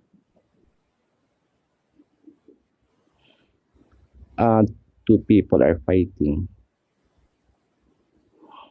Two people are marching against the government for redress of grievances. Is that not a segment? But the purpose is to intimidate. No, let's say that the purpose is to intimidate, yes. Who determines that that is a segment? The police officers, Your Honor. If they will apprehend by virtue of a warrantless arrest, Your Honor. Correct, but they're apprehending a person on the virtue of a warrant of arrest, a warrantless arrest, because a crime is being committed in front of them, correct? Yes, Your Honor. And the crime, according to you, is something that cannot be handled by any standard. Your Honor. Your assessment of what constitutes a message of fear or an atmosphere of fear might be different from mine. But it might be different with an ordinary policeman, correct? Yes, Your Honor. But in previous cases, the Supreme Court ruled that the absence of a standard or a definition of a certain term will not render that statute unconstitutional, Your Honor. Remember, you are depriving a person of a fundamental liberty, a fundamental right to be free. And are you saying that that can be done even if there is no standard? Or if the standard is susceptible to different interpretations? As many policemen as there are who have different interpretations of what a segment is, what an atmosphere of fear is? Is there case law that defines or gives a definition on what an atmosphere of fear is all about? As far as Philippine law, none that I know of, Your Honor. Is there case law that says what a segment of the general public constitutes? None that I'm aware of, Your Honor. Is there jurisprudence that talks about extensive interference? Is there a definition of what makes an interference extensive or not extensive? I'm not aware of any jurisprudence, Your Honor. Same with extensive damage, correct? Yes, Your Honor. That's all. So we can go to the next one. Okay. Thank you, Justice Kagiwa. May we call Senior Associate Justice Justice Marvick Leonen to proceed with his interpellation.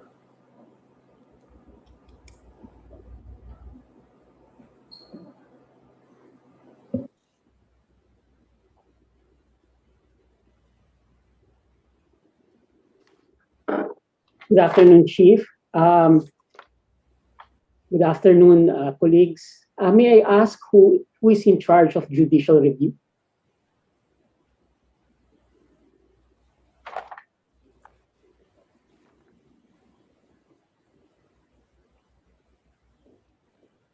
Good afternoon, Your Honor. Good afternoon, Assistant Solicitor General. How are you today? Feeling better? Fine, thank you, Your Honor. Feeling better. I hope you still feel better after the interpellations. I hope so too, Your Honor. Yes. I am some suspend the Constitution.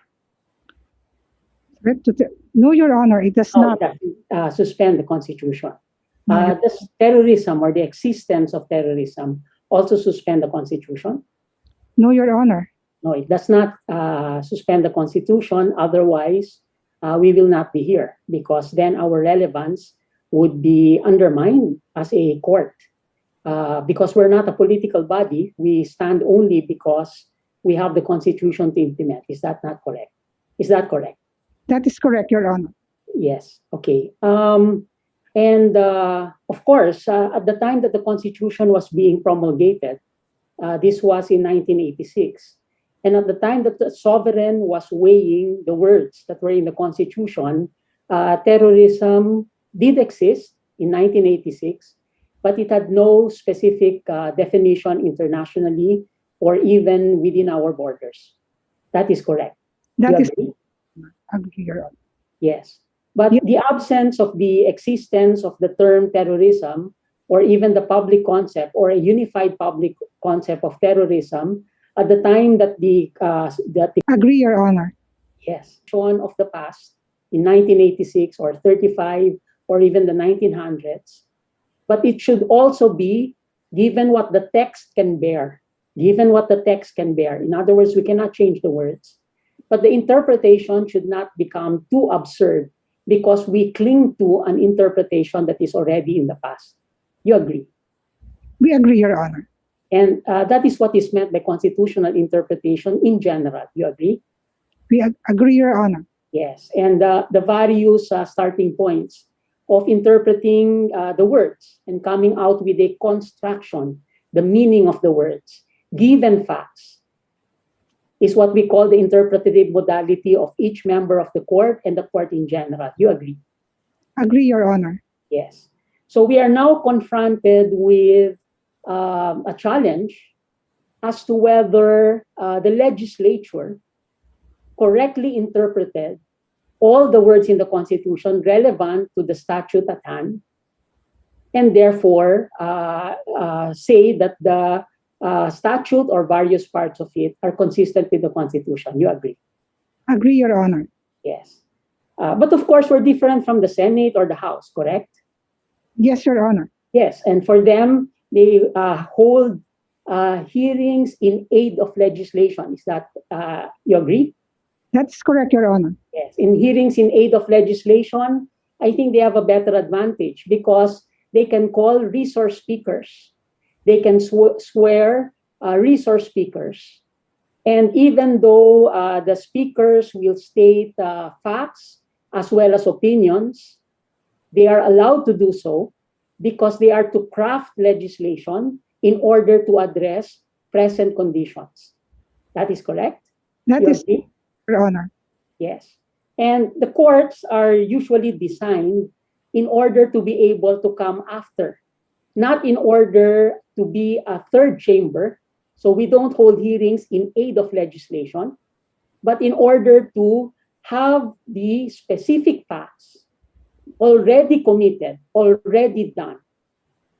Using that, interpret the words of the Constitution and check whether the speculations or the foresight by the Senate and the Congress and the President was correct in relation to the Constitution. You agree? We agree, Your Honor. Are we not now holding hearings in aid of legislation? Do we have specific facts in this case? Your Honor, specific facts, Your Honor. We have specific facts now in this case. Your Honor, it is the submission. That is why it is our submission, Your Honor, that the petitioners have no locus standi, Your Honor. Yes, I was just helping you to say that. Yes, Your Honor. So do we have specific facts in this case? None, right? No, Your Honor. Okay. What about the newspaper report about the spokesperson of the National Task Force to End Local Communism? Is that a fact in this case?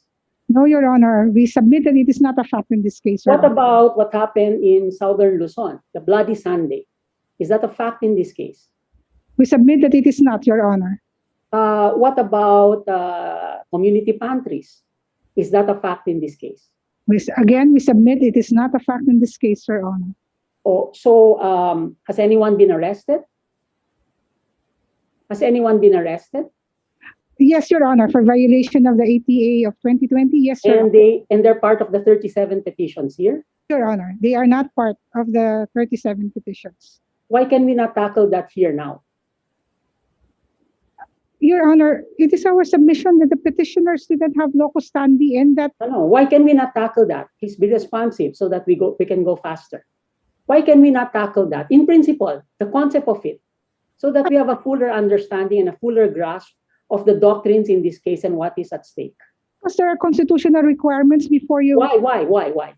In other words, what is the principle behind that?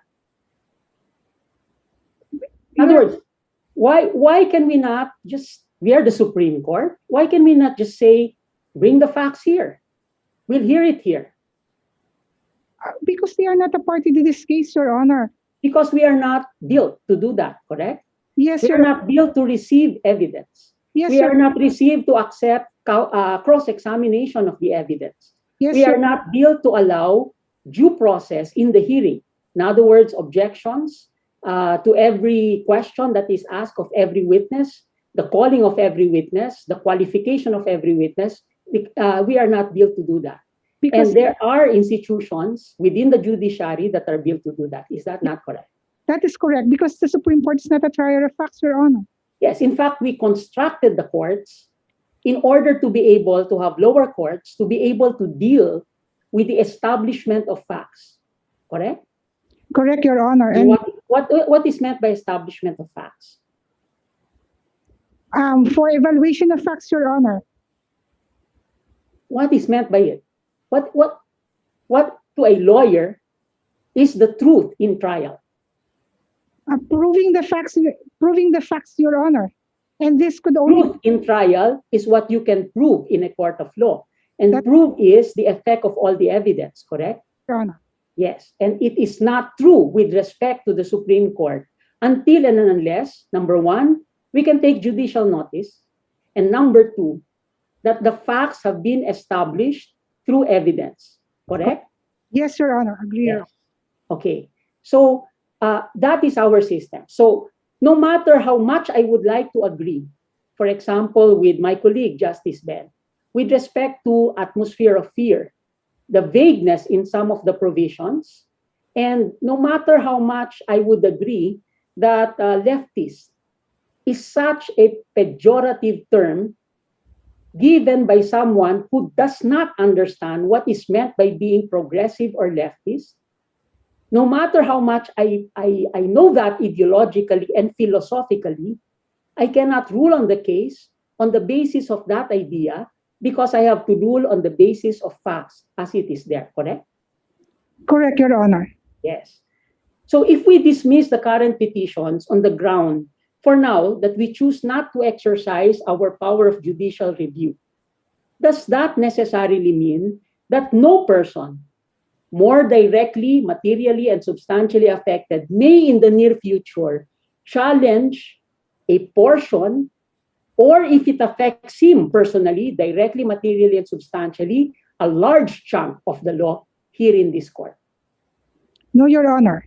So if we do a dismissal on this case saying judicial review is not warranted because in the near future, you might have a set of Supreme Court justices that simply acts on law that is passed, and someone coming here and saying the law is bad, the law is unconstitutional without the facts, and ruling upon that particular law, and saying, wait a minute, to everybody, this law is now constitutional, and sending the message that nobody can challenge. That's the danger, correct? Yes, Your Honor. In fact, it happened in the past, correct? In our country. In the recent past, the reproductive health law was passed, implementing rules were promulgated, and then it was challenged in this court. No facts. Yet the court proceeded to rule on many things, and we almost started to rule on the start of life. You recall that case? Yes, Your Honor. Yes. You recall my position in that case. Yes, Your Honor. The entire law is not unconstitutional because we cannot exercise judicial review, correct? Yes, Your Honor. Thank you. You are one of the few that has read all 90 plus pages of my separate concurring opinion in that case. Can you recite all of it? No, I'm just kidding. But the point there is that that is in its danger. So in effect, there are cases where judicial review is only a discretionary power on the part of the court, a duty on the part of the court, or constitutionally inappropriate. 3 categories.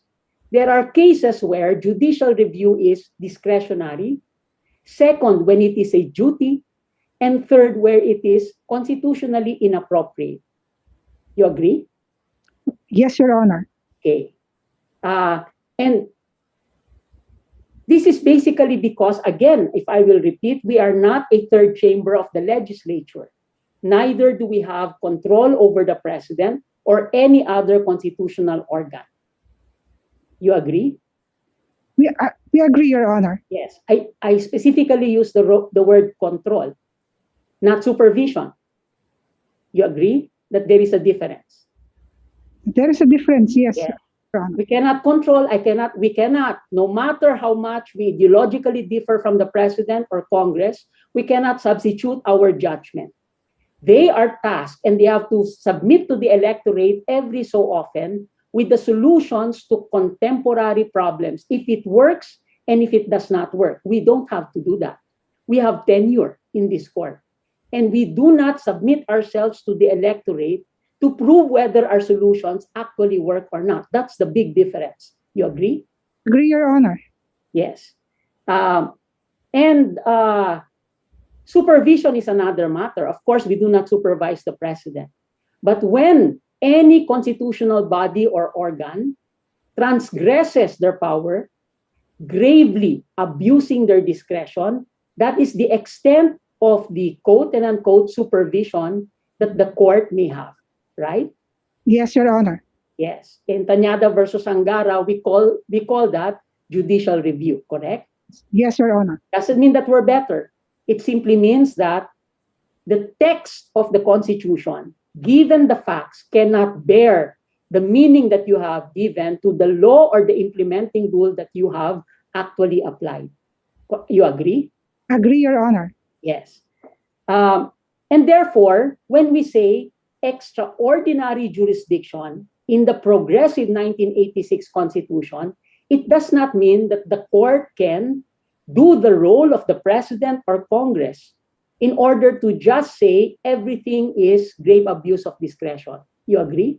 Agree, Your Honor. Yes. So therefore, even the extraordinary situation contained in Article 8, Section 1, that we can declare null and void an act of a department of government as grave abuse of discretion transgressing the Constitution requires that there is an actual case. You agree? Yes, Your Honor. That is correct, Your Honor. Okay. Kinds of certiorari's. And in fact, certiorari is a label which simply translated from the Latin, would you know its meaning? No, yeah. Oh, you don't know. You might want to use it once in a while while you are on a date. Certiorari is discretion.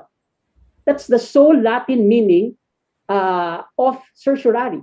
So when you say a petition for certiorari, it's a petition of discretion. It means. And we put a Latin label just to say, wait, we're meaning the legal kind. There are 2 kinds. Rule 65, in which case it can only be used for purposes of those that are quasi-judicial, etc., based on Rule 65. You agree? Yes, Your Honor. And there is also the extraordinary certiorari found in Article 8, Section 1. You agree? Yes, Your Honor. Yes. In fact, we clarified this in a few cases. The first one where I think it was very clearly clarified is in the case of AMCO. You remember that case? AMCOW. That's a labor case. No, Your Honor. Not But a it was clarified there. And would you remember who the ponente was? I do not remember that labor case, Your Honor. the incoming Chancellor of the very important case, have a separate rule on certiorari only for the extraordinary kind, not only Rule 65 to make that clear. Okay, but there is a very extraordinary situation where the court, even without facts, intervenes in order to do what is called just reading the provisions of the law. Yeah. You agree? Okay. Yes, Honor. And that very narrow, okay, that very narrow exception, that exception should be read as very narrow because it fundamentally alters the relationship of the judiciary with the other departments. You agree? Yes, Your Honor. Yes. And the canonical view is that facial review, that is the exercise of judicial evaluation, simply on the basis of the text of the law without established facts, is only applicable for issues relating to freedom of expression. You agree? This is correct, Your Honor. Agree, Your Honor. You shouldn't agree fully because freedom of expression, yes, but a specific kind of freedom of expression. This is different from a judicial evaluation as to whether a law transgresses a constitutional provision as it is applied in an actual case. You agree? Yes, Your Honor. Okay. And in terms of freedom of expression, if we go back to the provision on freedom of expression, there are three things there. Article 3, Section 4. You remember that provision? So, Soljet. Yes, Your Honor. Yes, okay. There is freedom of speech, there is freedom of the press, and there is freedom of expression. Yes, you sir. Agree? Yes, Your Honor. Now, freedom of speech must be different from freedom of expression and must be different from freedom of the press. Correct? And the way to understand this more clearly is to go back to the philosophy of freedom of expression. You agree? Yes, Your Honor. Perhaps we should just go into that because you might have another way of attending to that. Freedom of expression is usually canalized into three different purposes. The first one is arrival at the truth. The second one is for the purpose of governance. The third one is for the purpose of what is called autonomy or dignity. You agree? Agree with you, Your Honor. Okay. So for arrival of the truth, certainly there is deliberative discussion. And usually this means speech, freedom of speech. And when within a society, it means freedom of the press. You agree? Yes, Your Honor. Yes, because we are trying to flesh out that exception where we can do a facial review. So I'm just going through this very quickly. Okay. Now, for the purpose of attending to governance, it is also freedom of speech, it's deliberative, and freedom of the press, more institutionally deliberative. You agree? Agree, Your Honor. Yes. And freedom of expression, on the other hand, is usually the artistic sense, where you have to express because that is part of your dignity as a human being. That is part of your expression of your autonomy, without which, being curtailed of that, you lose your sense of being, not being able to socially communicate our facts. And this exception is when there is a chilling effect that concerns arrival of the truth and governance. You agree? Yes, Your Honor. Yes. Chilling effect. A chilling effect on people that will want to participate in arrival of the truth, not any truth, but truth with respect to governance. Because without that, everything else falters. Because sovereign is the biggest branch and most fundamental branch of government. The people are the most fundamental organ of government. You agree? Agree, Your Honor. Yes. All governmental authority emanates from them. So if there is a law that is passed to curtail their ability to make speech in order to be able to comment, in order to be able to criticize, no matter how good, no matter how bad, no matter how trollish it may seem, to someone else, no matter how leftist or rightist it may seem, then the court has to act because the fundamental organ will be affected, correct? Correct, Your Honor. In the language of the millennials and the later generation, you are attacking the source code. You agree? Agree, Your Honor. Although you do not know exactly what the source code means, right? But in any case, so the point there is that because you're attacking the very speech of the sovereign, then the court will say, wait a minute, we cannot wait until there is a breach because the shaping of opinions is already affected. Is that correct? Correct, You Your agree Honor. with that? Yes. Agree And with perhaps in some cases, there was a bit of liberality in the language, looseness in the language, where this court declared fundamental freedoms. When fundamental freedoms covered by the Bill of Rights are affected, the court can do facial review. And again, we go back to the earlier canonical danger of the court putting under its shadow all the other political departments of government. Correct? Correct, Your Honor. So, because the only way that the court checks its powers is through its creation of its own doctrine. Correct? Correct, Your Honor. That's why there are 15 of us. There is not a single one of us. And we put everything to a vote, in order to be able to check that doctrine is too transgressive of the other departments. You agree?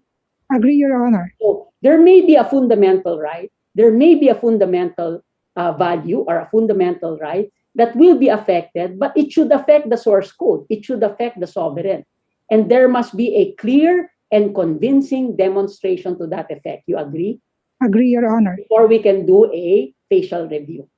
Agree? Yes. Okay. Yes, Your Honor. When do we know that there is chilling effect? Chilling effect is something that must be some substantiated, Your Honor. A factual matter generally not, may we submit, not a factual matter generally not within. I'll do a rough translation. Chill is to fear, correct? Yes. Chill, more or less, means fear. How do you measure fear? By the discomfort, Your Honor. What do you mean? I am always at a discomfort. I'm always at a discomfort because that's life. Life is suffering. According to the Buddhists, life is suffering. And therefore, chilling effect, when allowed to be remain as is, can become a very subjective basis for doing facial review. You agree? Agree, Your Honor. Yes. So maybe there should be some demonstration on the part of a petitioner, some demonstration that indeed there are chills that are happening. That not correct? You agree with that? Agree, Your Honor. Because otherwise, given a different government, given a different administration, given a different generation, the court can now refer to a case, maybe like this one, where the court said, chilling effect should not remain only addressed to the minds of the 15 justices, because we are also subjective. But their minds, their interpretation must be based upon a clearly demonstrated. Agree, Your Honor. And of course, your position is none of the petitioners have been able, just looking at the law and just reading it as a lawyer, an ordinary lawyer, there are many new things. And I think my colleagues have pointed that out to you. What is meant by suspicion? Correct? I think one of my colleagues also mentioned to you the first standard that is required before there is extended detention, the detention of 14 days. Not extending it, but before it is extended. Another colleague has said, does the accused have the right to evidence? Another colleague has said, what is the atmosphere of fear, etc. So there are portions in the law that seems to be, frankly, quite vague. Even with the introduction of the implementing rule and regulation. Is that not what you're going to put in your memoranda? That is correct, Your Honor. And we will say that they must substantiate this claim, Your Honor. Yes. Okay. Just a few clarification, for example. You always state that the person that can detain by are two entities, police or what do you say? Military. Yes, Your Honor. Yes. So in other words, this law authorizes the military to arrest domestically, to do police work. Yes, Your Honor. So in other words, we are now authorizing the armed forces of the Philippines to do police work through this law. Your Honor, or is there a distinction? The arrest is by virtue of a valid warrantless arrest. Yes. And I am not there yet. I'm not there with respect to the authority of doing the arrest. Yes, Your Honor. Who does the arrest? So you always say law enforcers or military. And I do not wish to cover all the other ambiguities that my other colleagues have pointed out, but it seems that you are so used to or confident that it is the law enforcer or the military.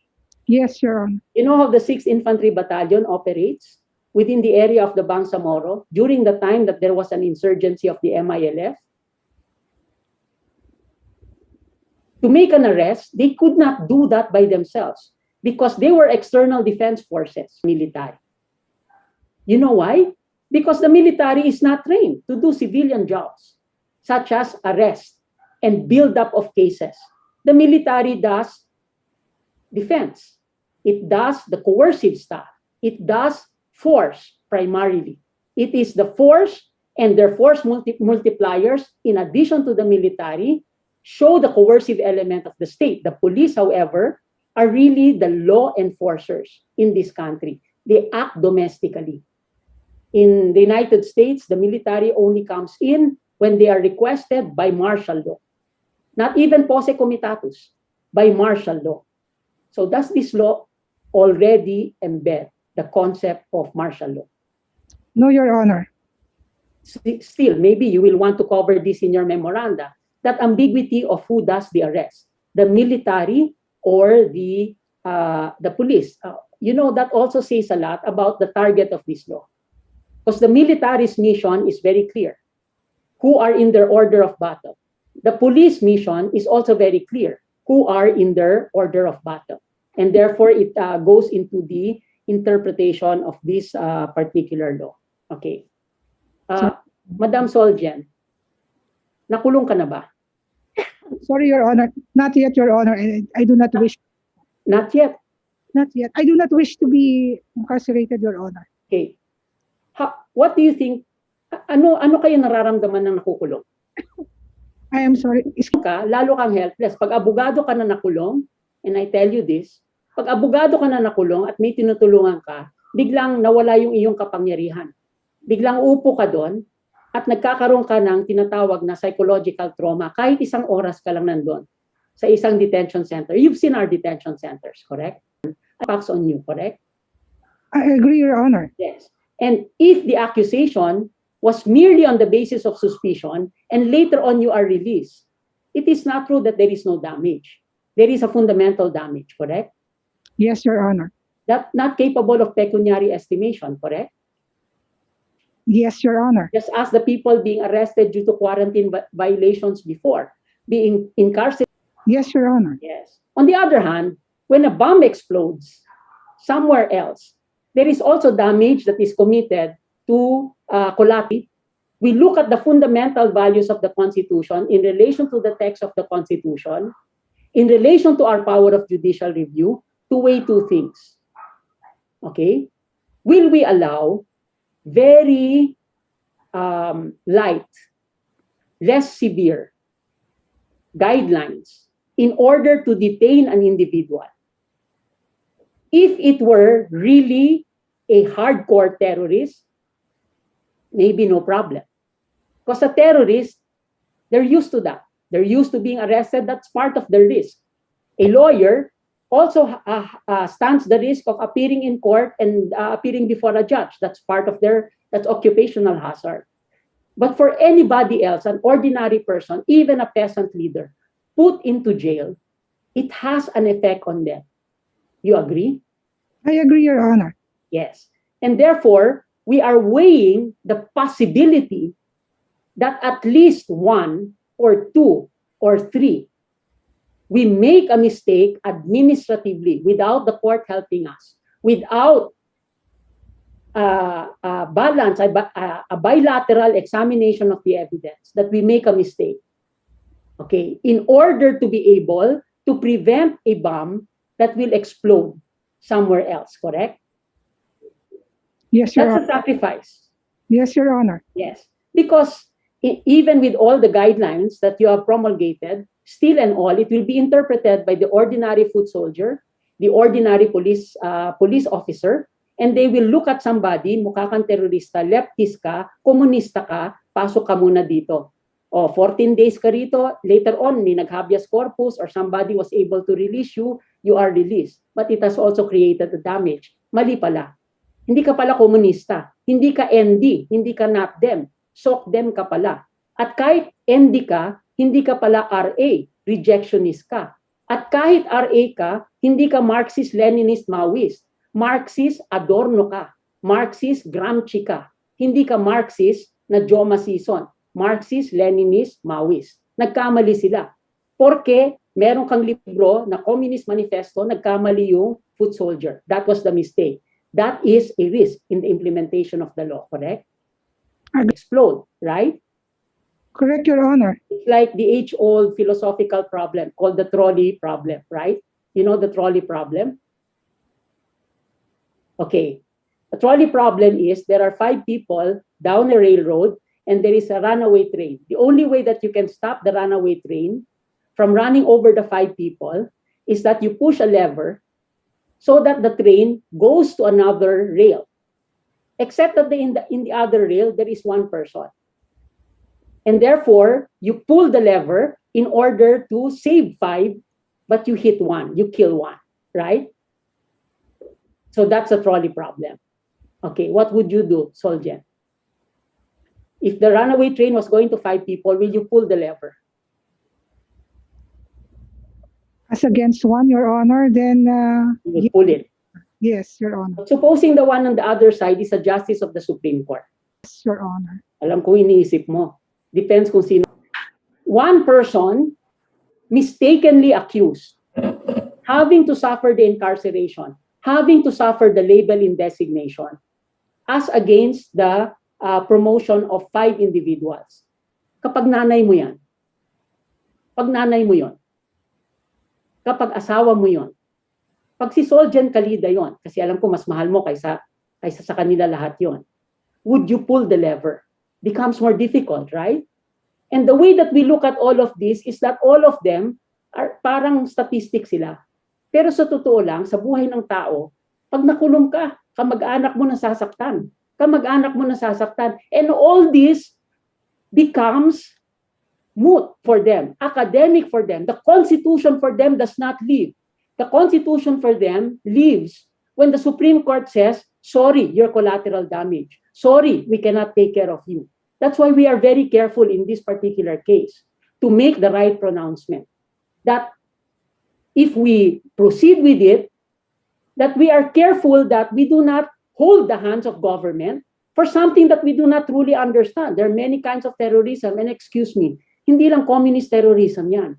There is Salafi jihadism, and that's complex in itself already, and that is in general.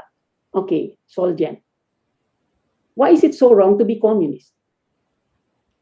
Is it wrong to be communist? Ask the Soljen, is it wrong to be communist? And your answer should be no. It should not be wrong to be communist. Every person is entitled to their political view. And to be communist does not mean CPP, NPA. To be communist means you believe in the writings of Karl Marx and the Communist Manifesto and the Communist International. Correct? Correct, Your Honor. Or did you not? And contrary to the opinion of others, being leftist again is a pejorative because it reflects on whoever is labeling that person. What if I told you I am socialist? Am I leftist? What if I told you that in the heart of my heart, I believe that the ownership of means of production should be in the hands of workers? Am I communist? we should never punish an ideology, Your Honor. No, I tell you, and I will broadcast to everybody, I incite others. Let's move towards a society where the means of production is held by the workers, where there is no such thing as passive capital. What if I say that? Is that wrong? Again, it goes into the sophistication of understanding what it means to have an ideology, what it means to incite, and so on and so forth. Okay, let me go to another point. You're into freedom of speech, or is it the other Solicitor General? Attorney Rigodon, ASGC Rigodon, Your Honor. Okay, can I have him please?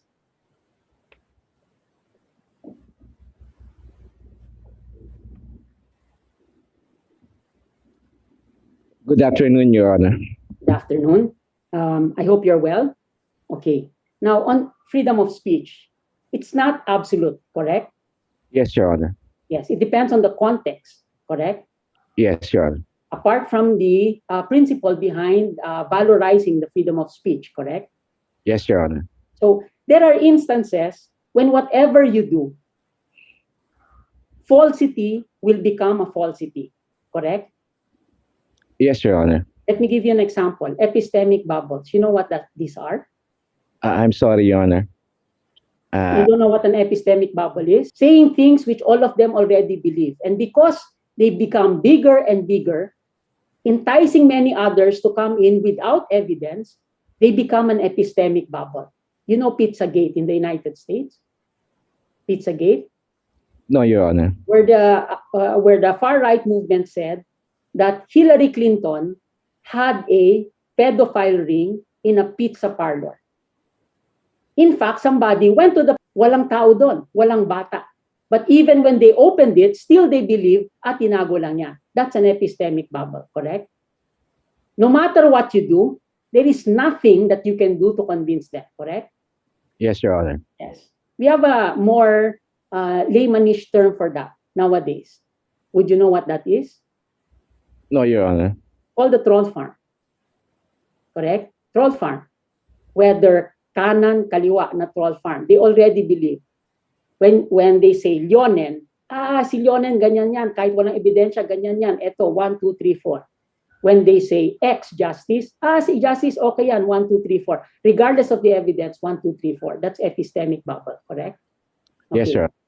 Now, imagine that happening to people who believe that the only way that they can have a religious rule in this society is to destroy, whether there are collateral damages or not, is okay because their God says, okay yan. Or their interpretation of the God, their interpretation of the basic book says that, correct? And all of them believe in that. That's an epistemic bubble, correct? Yes, Your Honor. Yes. And freedom of expression there should be very limited, right? That's how violent extremism exists. That's how violent extremism comes out when people are so addicted to social media. They only look at the algorithms produced by the computer and so on and so forth.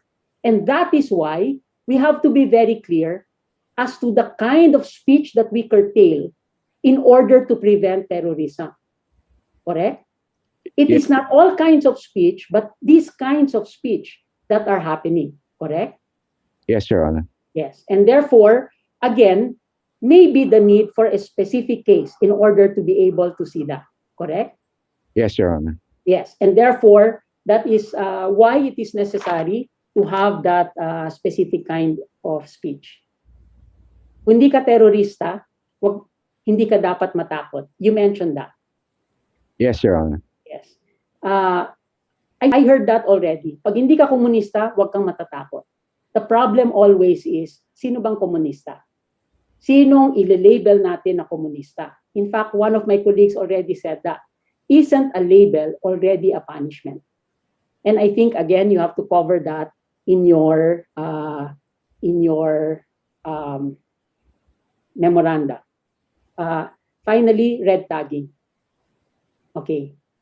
You claim, or your colleague claimed, and I think it's the position of the Solgen that claims it is not red tagging, it is truth tagging. Truth tagging. So when somebody is labeled as leftist or pulahan or CPP NPA, you're just saying it's the truth based upon evidence, correct? Yes, Your Honor. Yes.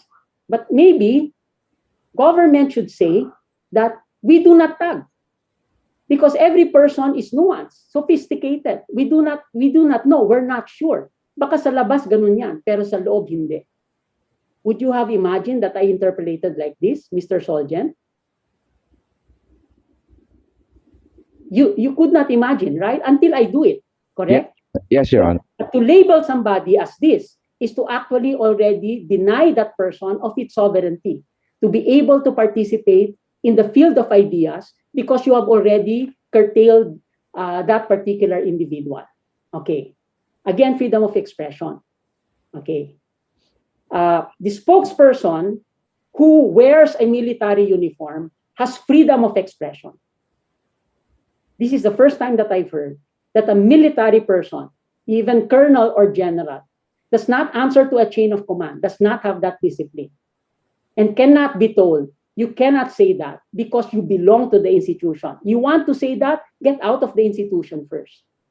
The same way that I cannot criticize the Supreme Court without disrobing myself and getting out of the court. You agree with me? Yes, Your Honor. Yes, and for so long as you are in government and you speak something, and if that speech is made in relation to an executive agent, and there is only one executive, then don't you think that's also the voice of the executive unless the executive says, be quiet, hindi mo pwedeng sabihin yan, hindi ko palisiya yan. Gusto mo sabihin yan, you want your personal freedom of expression, you go out of government first, correct? Your Honor, with respect to the attributing that statement, given...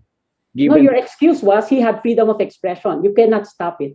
Yes, Your Honor. But I'm sorry, he is part of the military establishment. He is part of the executive, correct? And again, maybe our concept of freedom of expression is too liberal for those in government, but too restrictive for those outside. I do not know, and perhaps you can cover that in your memoranda. I would have gone to the specifics, but fortunately for me, my other colleagues have very ably and more eloquently than I covered many of the points during their own interpellation. Okay. Now, Solgen, I think you have to address very clearly what are the parameters for us to do judicial review. And second, given this law that appears in many portions to be a little bit vague, shouldn't we therefore have the opportunity to come in only to protect the source code, only to protect the sovereign? I think those are, for me, the more fundamental questions in this particular law. Chief, I yield. Thank you, Solicitor General. Have a good afternoon. Chief, I yield. Thank you, Your Honor. Thank you. Just setting tomorrow. So we'll adjourn the session this afternoon and resume tomorrow. And the court informs that although previous interpellations were made by other justices, they reserved their interpellation or questions to National Security Advisor Herman Henes Esperon after all the justices have concluded or completed their interpellation of the Solicitor General. So, adjourn the session. Please remain in your respective seats while the Chief Justice and the Associate Justices leave the